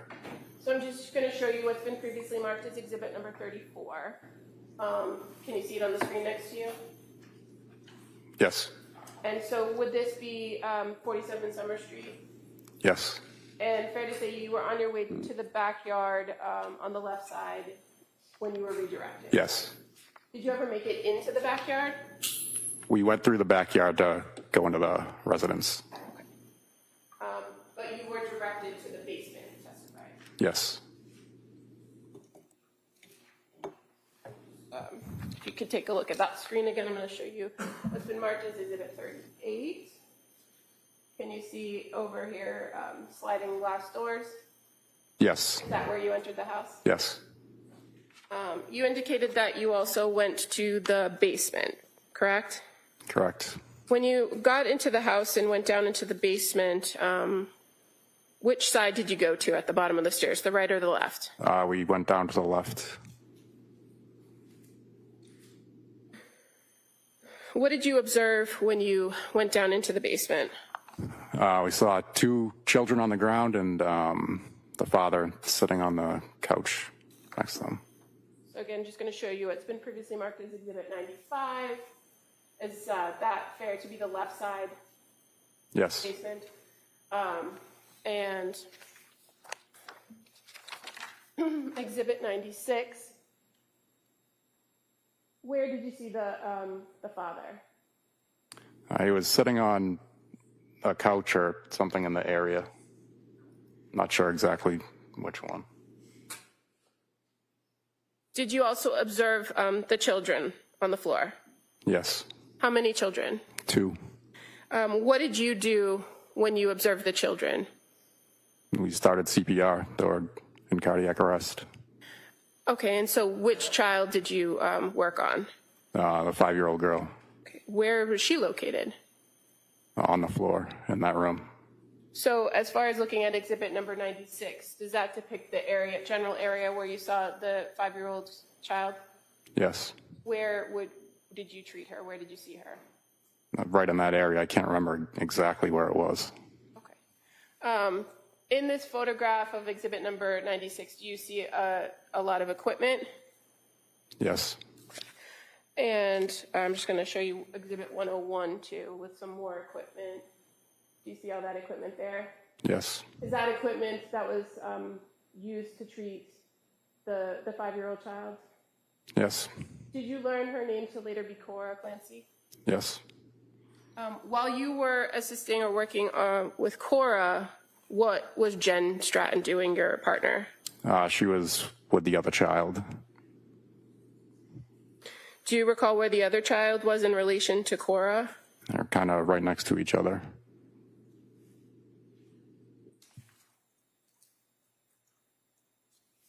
So again, showing you exhibit number 96, if you look to the middle of the photograph, there's a red spot on the floor. Is that a fair place where Cora was? Yes. And would the other child, the younger infant, was he closer to the couch or the bed area, or was he in a different location in the basement? Probably more towards this side, I would say, if I can remember. When you say this side, Like what do you see in the picture to depict where? probably closer to the cardiac monitor. Okay, and can you tell us which is the cardiac monitor? Is it here at the bottom? Yes, that piece of equipment right there. And again, in exhibit 101, can you see the cardiac monitor a little better? Yes. Where is it in this photograph? Right there. Do you mind just getting up and pointing to it on the screen? So we're talking about this black bag that is sort of off-center of the photograph next to a blue bag. Is that fair to say? Sorry, what was the question? I'm just trying to locate it on the picture for the record. So you pointed to a black bag that's kind of off-center in this photograph, correct? This is a cardiac monitor. Okay, thank you.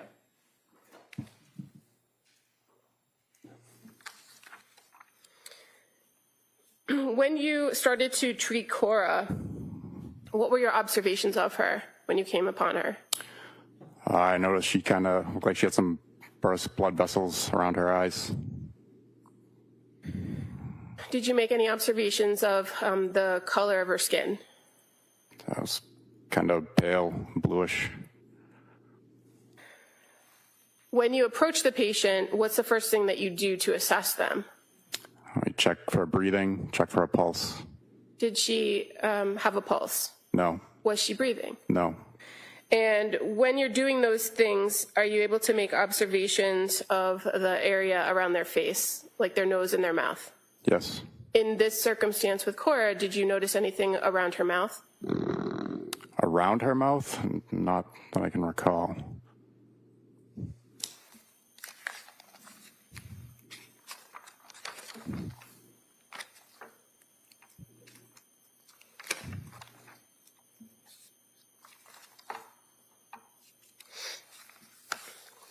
When you are trying to assess her breathing, is there anything you do to try to resuscitate somebody or get them to breathe?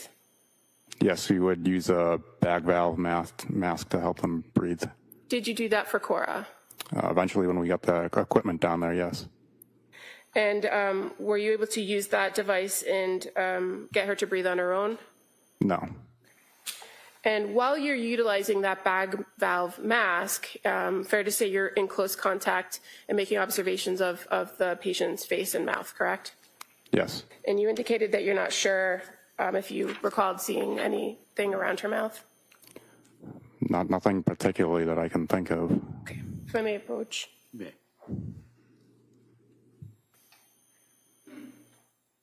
Just going to show you page 9, and if you could read like 17 through 19 to yourself.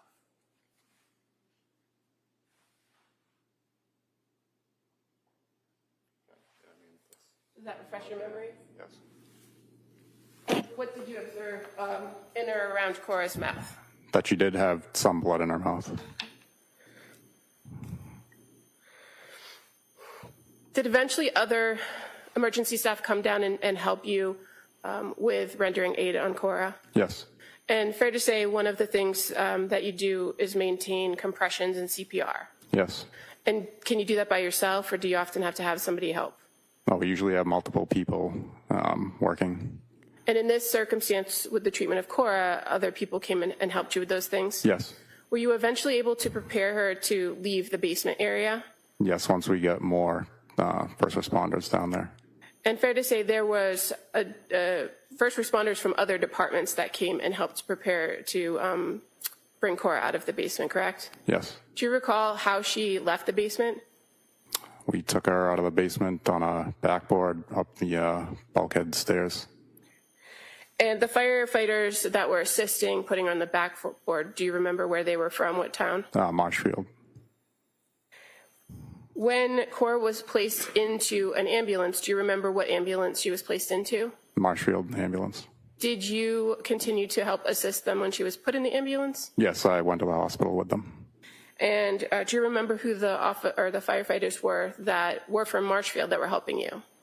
Yes, Andrew Wilkins, Ryan Henry, and Kerry Carver.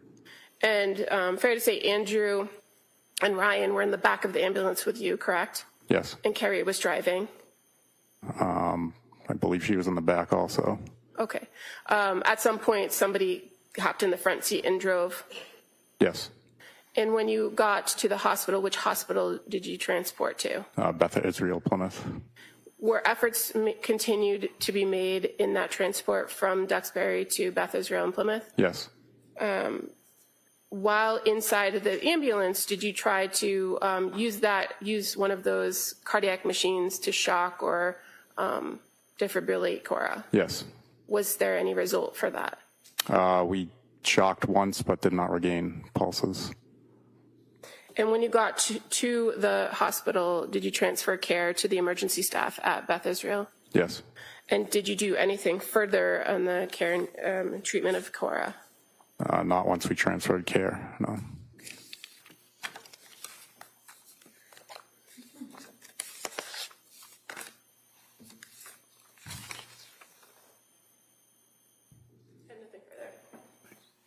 Mr. Reddington? No questions. Thank you, sir. All right, thank you, sir. You may step down. Thank Thanks.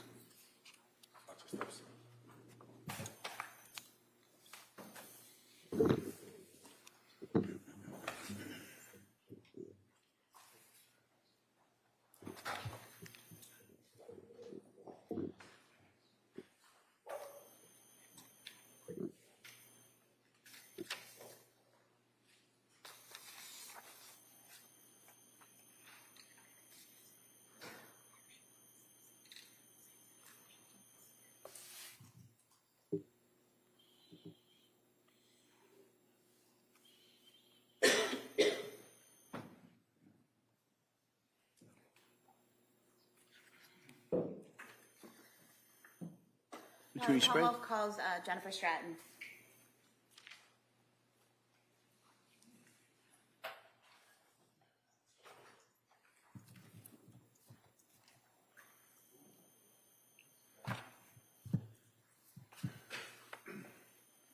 Same objection, Your Honor.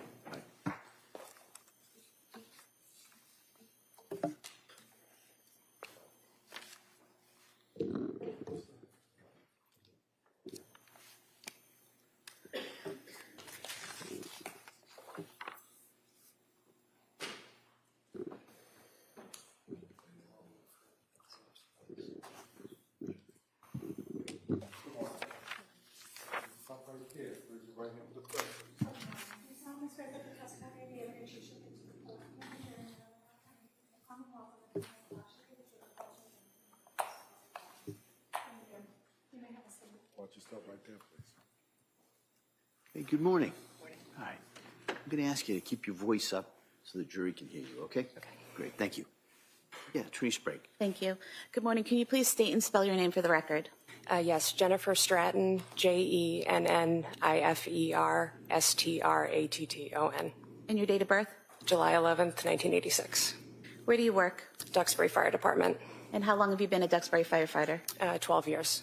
Are you also a paramedic? Yes. And how long have you been a paramedic? About 13. And have you completed all the training and certification required to be a paramedic? Yes. I want to direct your attention to January 24th, 2023. Were you working that day? Yes, I was. And were you working a 24-hour shift that started at 8 a.m.? Yes. And were you part of a crew that was dispatched to 47 Summer Street just after 6 p.m.? Yes. And who was with you in that crew? Firefighter Patrick Dwyer was with me in the engine that night. And approximately how long did it take you to get from the station you were located at to 47 Summer Street? Maybe 4 or 5 minutes. And were you driving? I was driving that night. What did you see when you arrived? Pulled up to the address, saw our ambulance crew. They had arrived just before we did. They were starting to walk to the back of the house. And did you follow? Yes. And what did you see in the backyard? Came to the backyard, saw firefighter Dan Doherty kneeling next to a person. It was very dark. Ended up being Miss Clancy. That was all we saw for a few seconds. And at that point, did you hear something? We did. Heard a voice yelling for us to get inside of the house, that there was a kid hanging in the basement. And did you go into the house? We did. And what entrance did you go in? Through the slider doors in the rear. And did that lead you into the kitchen? Yes. And then did you proceed to the basement? Yes. When you got down to the basement, down the basement stairs, would it be accurate to state that you can either go right or left? Yes. Which direction did you go? We took a left. And what did you see when you went left? We took a left and we saw Callan and Cora face up on the ground.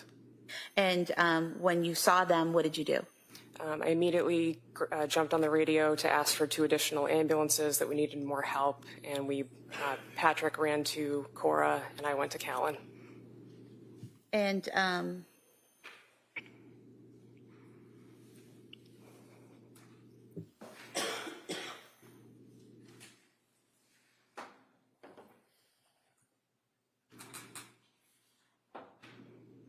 showing you what's been marked as Exhibit 100. Is this the room that you entered? Yes. And where was Cora, to your memory? Cora was just to the left in this picture, and Callan was just to the right. And when you say just to the left, are you putting over towards the equipment against the wall in the picture? Yes. And when you say to the right, are you pointing to the area to the right of the dresser? Yes. And showing you Exhibit 98. Is that the area where Callan was found? Yes. And close up, Exhibit 99. You see the pajamas there, the stethoscope, and the blue exercise band? Yes. Do you recall removing Callan's pajamas to treat him? I did, yes.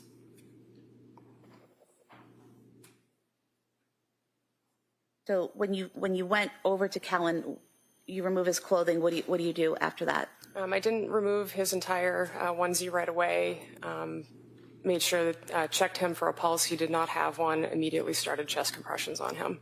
Now, for this is an 8-month-old baby, Yes. correct? Is the way you do chest compressions for a baby different than other people, other ages? Yes, because of the size, you have to scoop your arms around and you compress with your thumbs in the stomach. I'll allow it. So you said you have to put your hands underneath on the back of the child and then use your thumbs to do compressions? Yes. And is that what you did for Callan? Yes. And what did you do next? Continued CPR on him until more help and hands started to arrive on scene.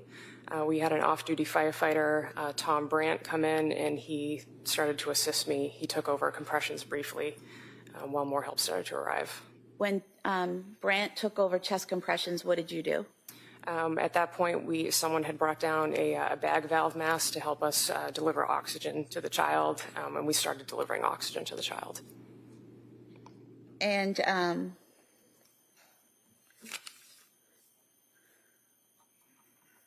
at some point, did you remove the pajamas completely?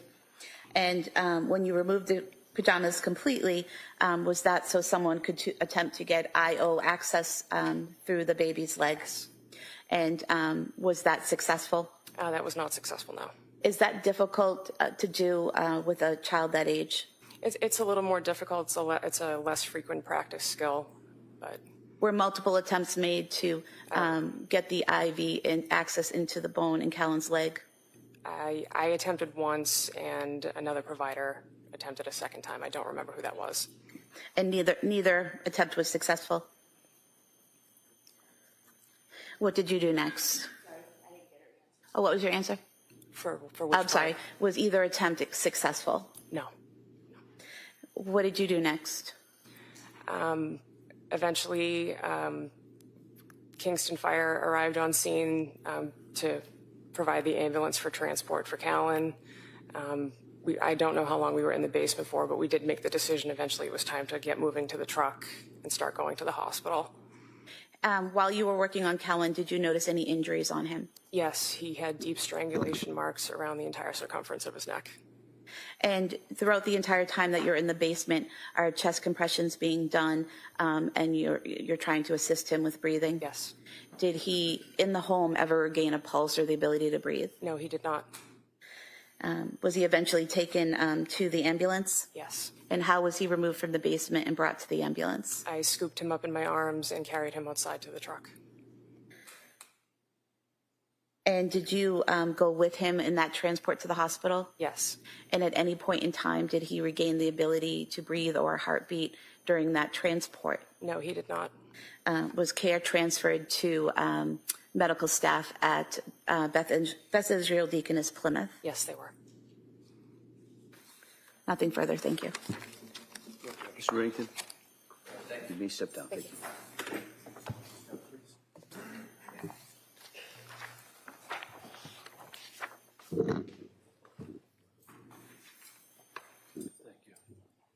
Commonwealth calls Robert Costanzo.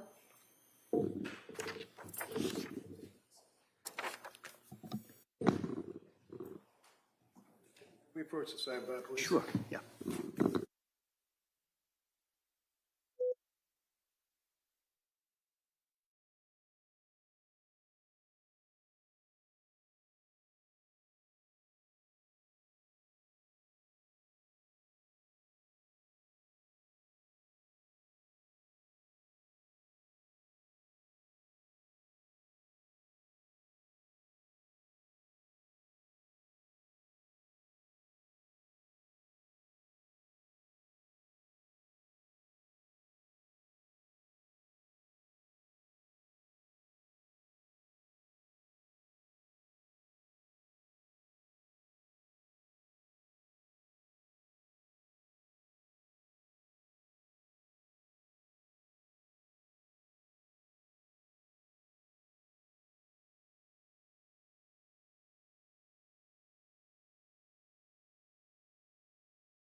Thank you. Robert Costanzo. Right this way.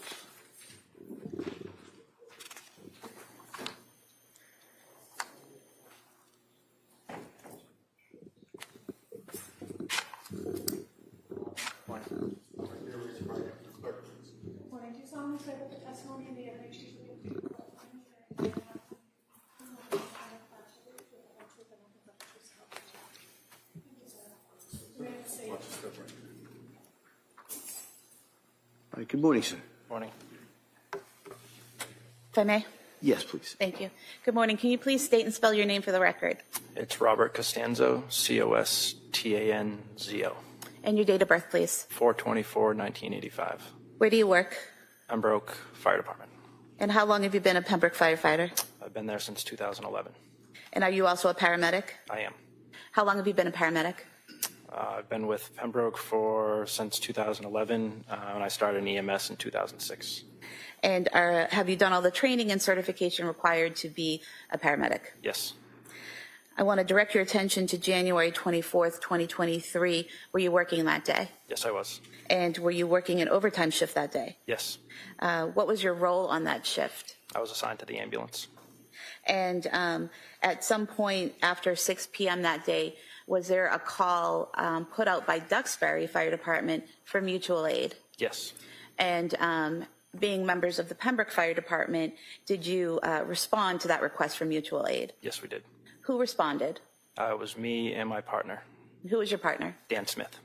And did you go in an ambulance or some type of engine? An ambulance. And did you respond to the area of 47 Summer Street? Yes, we did. And approximately how long did it take you to get there? Between 5 and 8 minutes. When you arrived, what did you see?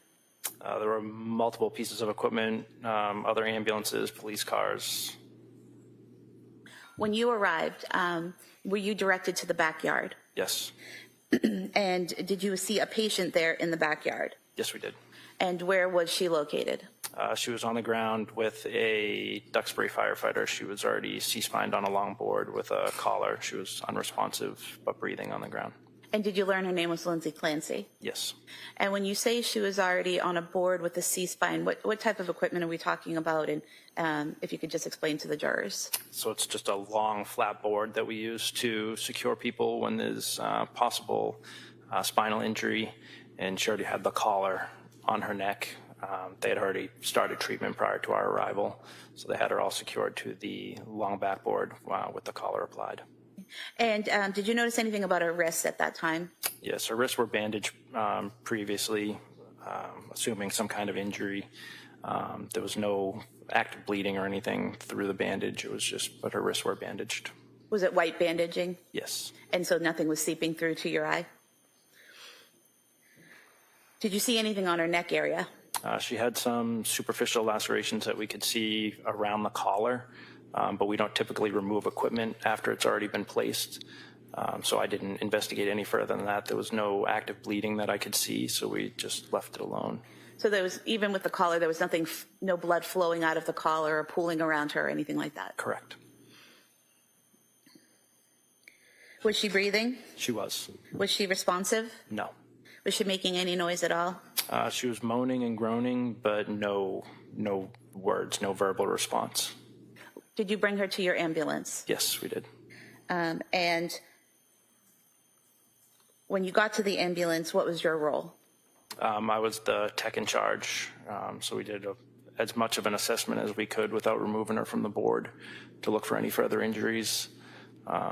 Other than the injuries that the Duxbury Fire Department had already found, we didn't find any further injuries.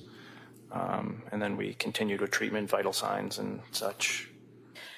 When you did the assessment, did you look at her head? Yes. Were there any cuts or bumps or dents that you noticed in her head? Not that we noticed, no. What about her arms, other than the bandaging on her wrists? Were there any cuts, obvious broken bones or injuries to her arms or her hands? No obvious broken bones or anything, no. And you said you were the tech. What does that mean? I was the medic that was in charge. It's one or the other. You're either assisting the medic that's in charge or you're the medic in charge. Okay. So I was the medic in charge. And was anyone else in the back of the ambulance with you treating Ms. Clancy? Yes, my partner, Dan Smith. Okay. Who was driving the ambulance, if you recall? It was our deputy chief, Jim Shea. Okay. And do you recall which hospital you went to? South Shore Hospital. While you're, well, let me ask you, how long approximately did it take you to get from 47 Summer Street in Duxbury to South Shore Hospital?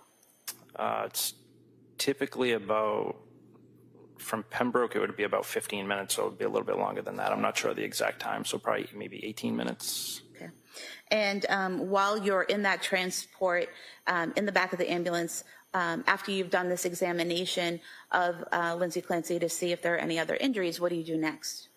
So we would start treatment. So we started putting 2 IVs as a precaution, and any other treatment that was needed. So we noticed that her pupils were constricted, and she was unresponsive. So we treated for a potential opioid overdose. We gave 2 milligrams of Narcan, and she seemed to become a little bit more agitated, trying to grab, reaching out with her arms, but no verbal communication. She never fully woke up. And have you given Narcan to individuals in the past in your role as a paramedic? Yes, I have. What is the typical reaction when you give a patient Narcan? It depends on the drug that they took or the amount of drugs that they took, but depending on what they take, their respirations will go up, their pupils will get a little bigger, sometimes they fully wake up. We know who they are, who's referred to. The patient. Yeah. And you were referring to patients that you've dealt with in the past in your role as a paramedic, is That's that correct? correct, yes. Okay. And so they would often wake up when given Narcan? Yes. And what type of drugs, based on your training experience, does Narcan work on? We're trained to use it for opioid overdoses, so heroin, fentanyl, other drugs like that. Okay. And does Narcan typically work on benzodiazepine? We are not trained to use it for anything other than opioids. Okay. And when you gave Lindsay Clancy the Narcan, she did not wake up, correct? No. Did you provide any other care to Lindsay Clancy on the way to the hospital? Just continued to monitor her vitals and make sure there was no decline. And once you arrived at the hospital, did you transfer her care to the hospital staff? Yes, we did. No other questions? All right. So you're not trained in Narcan on benzodiazepines, is that correct? Yeah, we don't give it for benzodiazepines. And in any event, when you gave Narcan to the body that was laying on the ground, she had already been wrapped up on her wrist, right? That's correct. Already been wrapped up, had the thing on the neck to prevent the head from moving, right? That's correct. And also had bandages perhaps on her neck area, I'm not sure. There were no bandages that I could see because Just the the neck collar thing. blocks. Yeah, most of it I could see. There are some holes in the collar that we could see some superficial lacerations through, Right. but there was no active bleeding. Her wrists were already bandaged, so we don't take the bandages off after they're on. Okay. And there was no blood Good. screws. I ask the questions, you can answer them, okay? Narcan administered to Lindsay Clancy on the ground, yes? In the ambulance, but yes. And there was no reaction. It didn't have any effect on her, right? She appeared to become a little bit more, she started reaching and grabbing a little bit more than she was before. That's consistent as well with a person who's had a head injury, right? Could be. Yeah. So in any event, the Narcan that you're trained would be dealing with opioids, right? Yes, that's correct. Now, did you know, sir, at all that she suffered a burst fracture of a cervical spine? Did you know that, sir? No. T5 through T6, T4, 6, 7, 8, all exploded, fractured. Did you know that? No. Did you know that there was hemorrhaging into her body, that she fractured every rib in her body? No. It was pretty dark out there, wasn't it? It was. Did you obviously administer aid to her, or did you also have a flashlight on your head, or were you holding a flashlight, or what? She was already packaged. She was already on the longboard and everything, so we picked her up, put her on the stretcher, and moved out of the backyard into the ambulance. So how long did you handle, if you will, her while she was laying there? On scene, we were only on scene for, I think it was 7 minutes, I think, total on scene from the time that we... Chaotic? Yes. And it was dark in the backyard, right? Yes. There was no exterior lighting, nothing on the house that was lit up like spotlights or anything, right? That's correct. No flashlights, right? No. And you scrutinized a hole in the thing that goes around the neck when someone has a head injury, especially a cervical injury, thoracic injuries. You scrutinized a hole that noted that there was a superficial wound to her neck. That's all we could see through the side of the collar. Who's we? Me and my partner. Was your partner scrutinizing the hole as well? The hole, I don't, You said there's a hole in that, and the thing that goes around the neck. yeah, there's holes in the collar that you can see through. Right, and you were scrutinizing. You were looking through it, right? Yeah. You told the jury you saw Yes. superficial cut of the neck, right? Yes. Yeah. Did your partner look through the hole as well? And you've talked about your testimony with the district attorneys in the past, haven't you? Yes.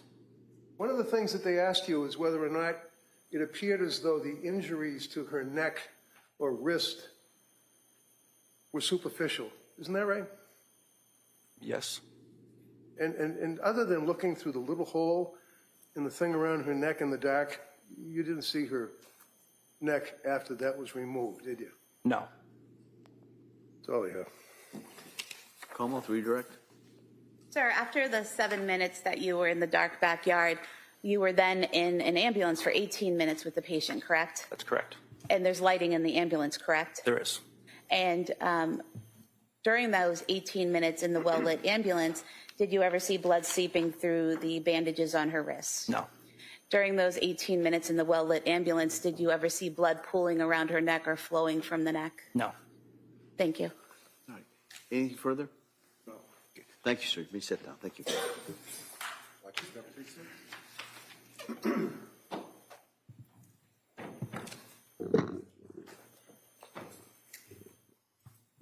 Commonwealth calls Daniel Doherty. Same objection. May testify.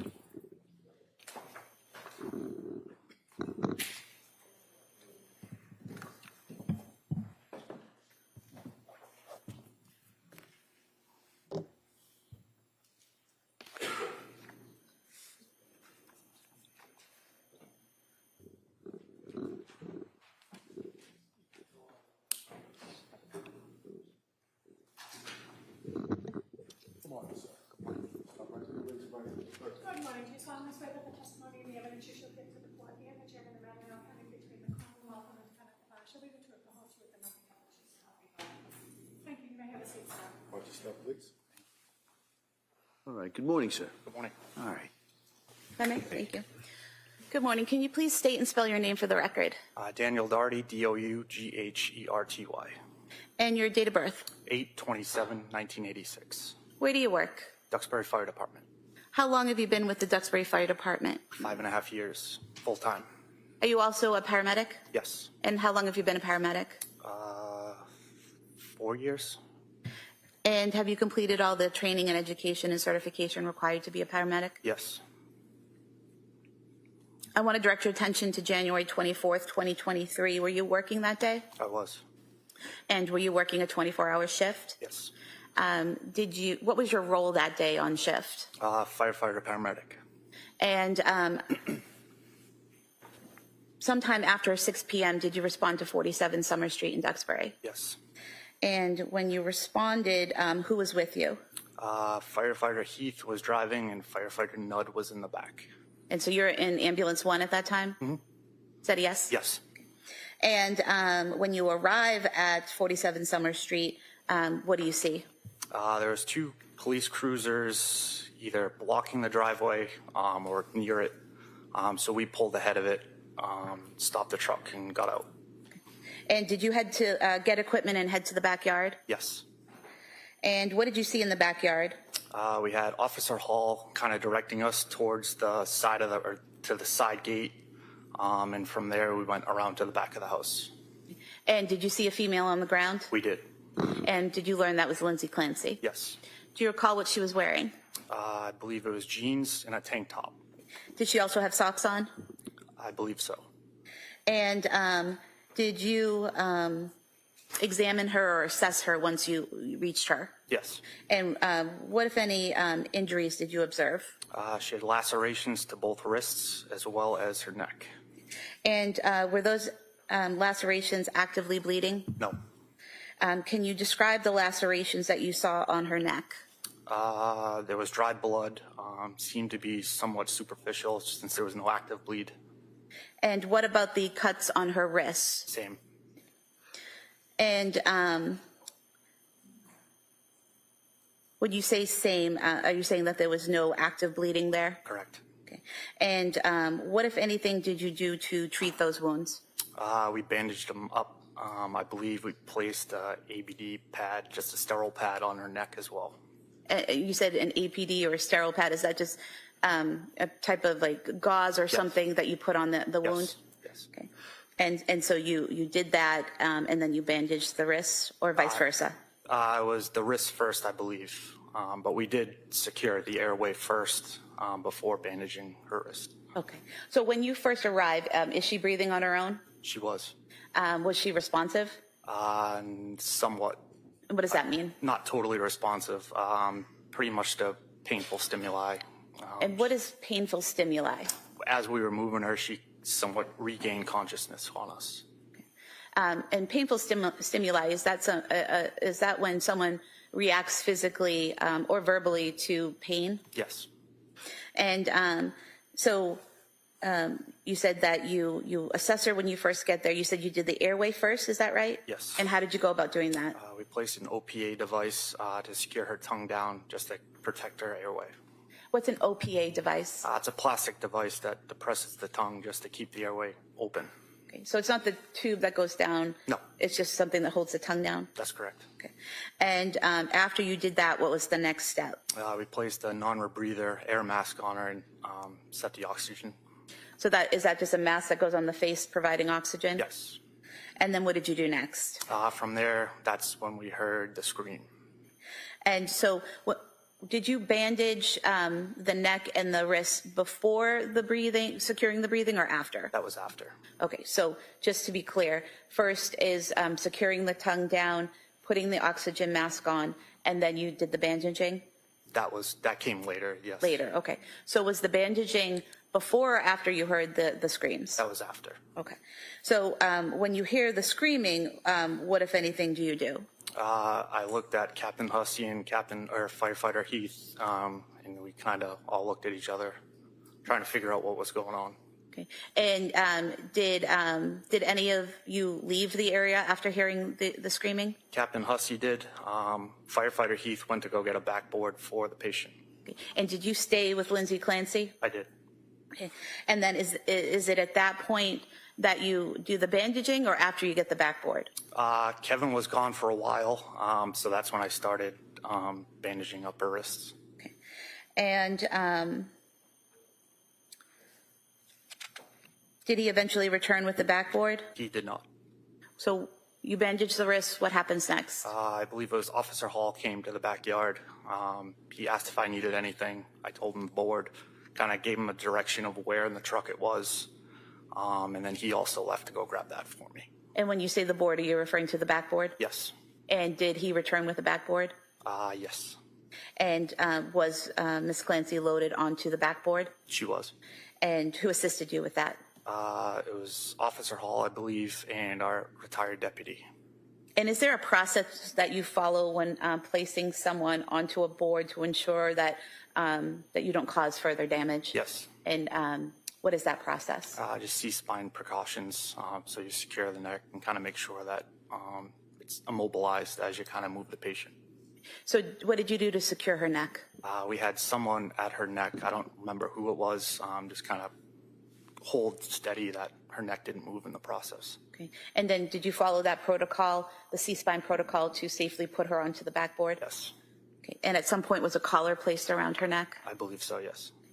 And then what happened next? I believe I got on the radio and asked our captain who was transporting first, because we knew that there was multiple patients at that point. Okay. And what were you told? Pembroke was on its way in. They may have just arrived, and she was going with Pembroke. Okay. And were you part of the team that transported her from the backyard to the Pembroke ambulance? Yes. And did you help load her into the Pembroke ambulance? Yes. And did you go with them during that transport? I did not. After Ms. Clancy was loaded into the ambulance, did it leave? Yes. What did you do next? I went to our ambulance that was in the driveway at that point. Okay. And was Dawson Clancy in that ambulance? He was. And did you ride in the ambulance to the hospital with Dawson Clancy? I did. What was your role in that ambulance? I was operating the bag valve mask for him. Okay. So you're trying to provide oxygen to him through the bag valve mask? And was his care then transferred to Beth Israel Deaconess Plymouth medical staff? Yes. I have nothing further. Attorney Reddington? Tell me again, you an EMT, a paramedic, or Paramedic. Paramedic? And how long do you study for that? 2 years plus. Would that be full-time studying, or are you working at the same time? I was working at the same time. Do you know on that evening what the temperature was outside? It was cold. Wicked cold, wasn't it? Mid-30s. It was lower than that, wasn't it? I couldn't. It was a couple. It was really cold. Yeah. And how long was she laying in the snow and on the ground? We got the call at 6-ish or whatever time it was. We and responded. The call came because her husband came home from picking up food and found her on the ground, right? Correct. So you don't know how long she was laying in the snow on the ground, right? No. In the cold? Correct. And what's hemostasis? Do you know? What's that? What's hemostasis? What does that mean? Just the coagulation. And you know what the effect of hypothermia? Let me ask you, what's hypothermia? It's just the body under temperature of the body. Under temperature of the body? Or your body is not at temperature that it should be. Right, because of the environment, right? Cold, right? Yes. Yes. Sometimes it can be medically induced, right? Mm-hmm. Hypothermia affects the blood flow, doesn't it? Yes. In fact, you actually have a thing called therapeutic hypothermia, right? Mm-hmm. Like if they have to restrict the blood flow to either a heart or a brain or something, that a person can be induced medically to be cold, Yes. and it would restrict blood flow, right? Mm-hmm.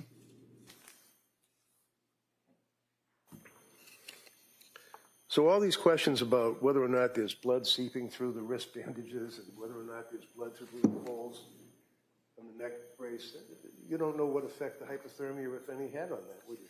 No. Thank you, sir. That's all I have. Redirect? Sir, there's typically heat in a hospital, correct? Usually, yes. And were you aware that, Ms. Clancy went to South Shore Hospital, correct? Yes. And are you aware that the wounds on her wrist did not have to be sutured until the following day? I didn't get any of that information after. Were you aware that the wound on her neck never had to be sutured? Same answer. Thank you. Anything further? Thank you, sir. Thank you. Step down. Thank you.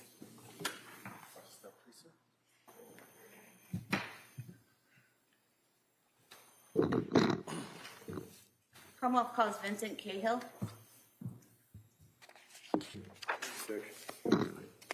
You may testify.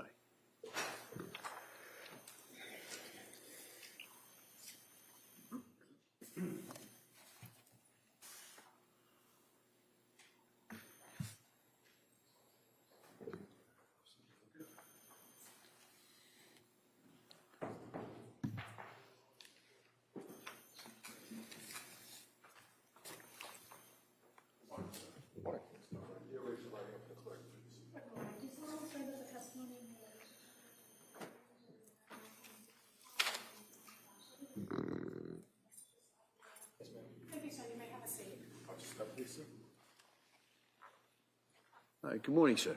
Morning, Your Honor. Sure.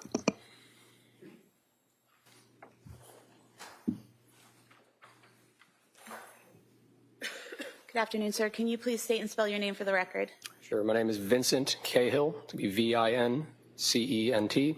Last name Cahill, that'll be C-A-H-I-L-L. And your date of birth, please. 11/11/1996. Where do you work? I work at the Duxbury Police Department.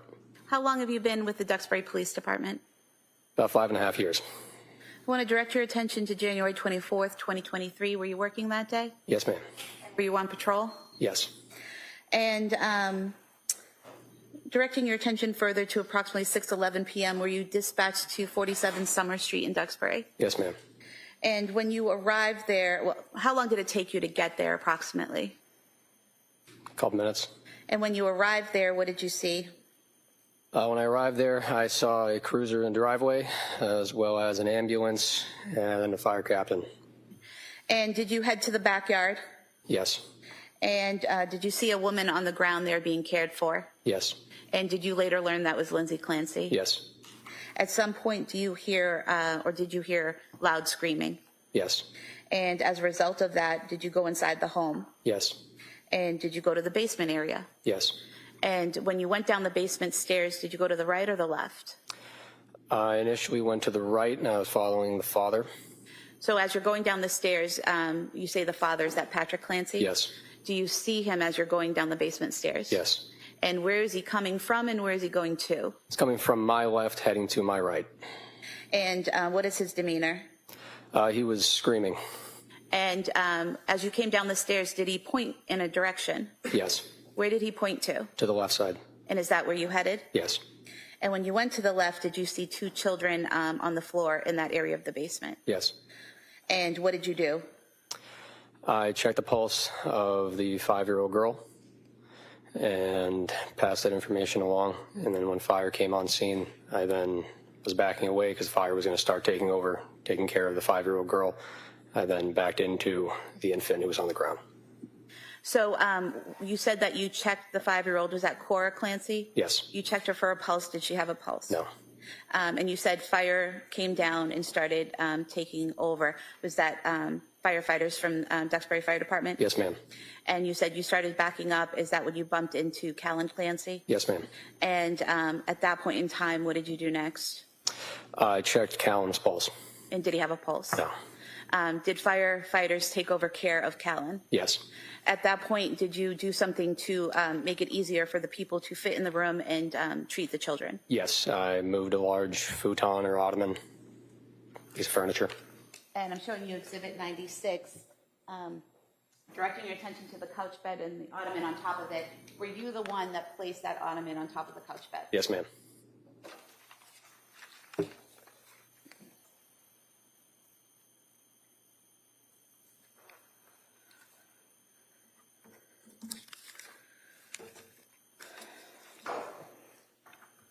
After that, were you asked to help get some equipment for the children? Yes. And did you do that? Yes. And did you bring the equipment to the basement? Yes. And after that, did you assist with getting Cora to the ambulance? I assisted with rescue breaths with Cora as well as CPR. I aided with Officer Josephine. And how were you doing the rescue breaths and the CPR? I was using a bag valve mask. Myself and Officer Josephine were timing it every couple seconds. It was 15 seconds. I was doing rescue breaths on Cora. Okay. And at some point, she's taken out of the basement into an ambulance, correct? Yes. Did you assist with that? I don't recall. And at any point, did she regain a pulse or ability to breathe while you were helping to assist her? No. At some point in time, were you given the task of monitoring who came into the scene and who left the scene Yes. Throughout the night? Yes. And showing you what's entitled Crime Scene Entry and Exit Log. Is this the form that you were in charge of just documenting every time someone came to the scene or left the scene? Yes, ma'am. If I could have this marked as the next exhibit, please. Any objection? No. All right, that may be admitted. I have nothing further. Thank you. Counsel? No. All right, thank you, sir. Thank you, Your Honor. Thank you. Your Honor, if we may approach sidebar. Sure.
All right, members of the jury, talking to counsel, there's a couple of issues that we have to kind of hammer out and get done.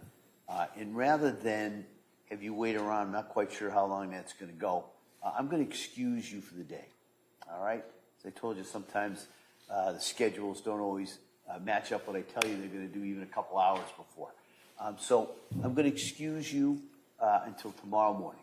All right? And so tomorrow morning, the plan is that we're going to go on this view. And I'll explain it a little bit more in detail tomorrow, but just so you can kind of picture it in your head, I'm going to ask you to be here, to be ready to come out here at 9 o'clock. I'm going to address you, probably ask those same questions. Then I'll give you a little bit of information about the view. I'll give you an instruction.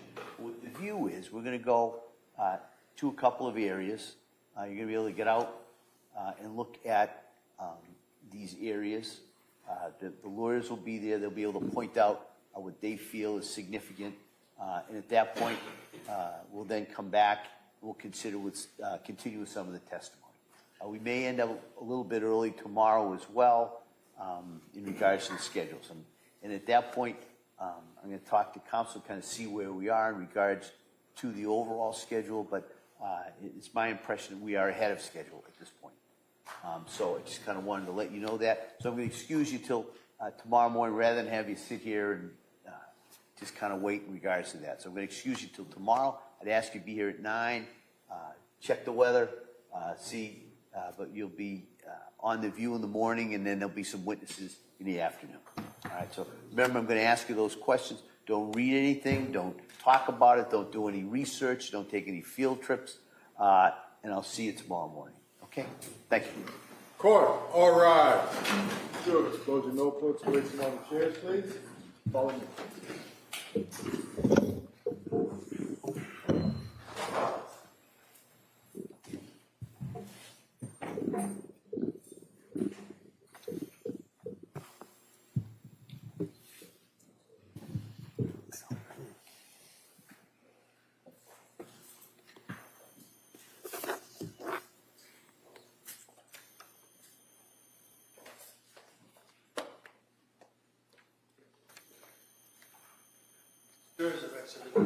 Court's in session. All right. In recess until tomorrow. The court, the media, the court had issued previously a specific order regarding the view. There's a supplemental order issued this morning. So everybody should just be aware of that. And I want to thank everybody for their consideration. And we'll be in recess until tomorrow morning. Court, all rise.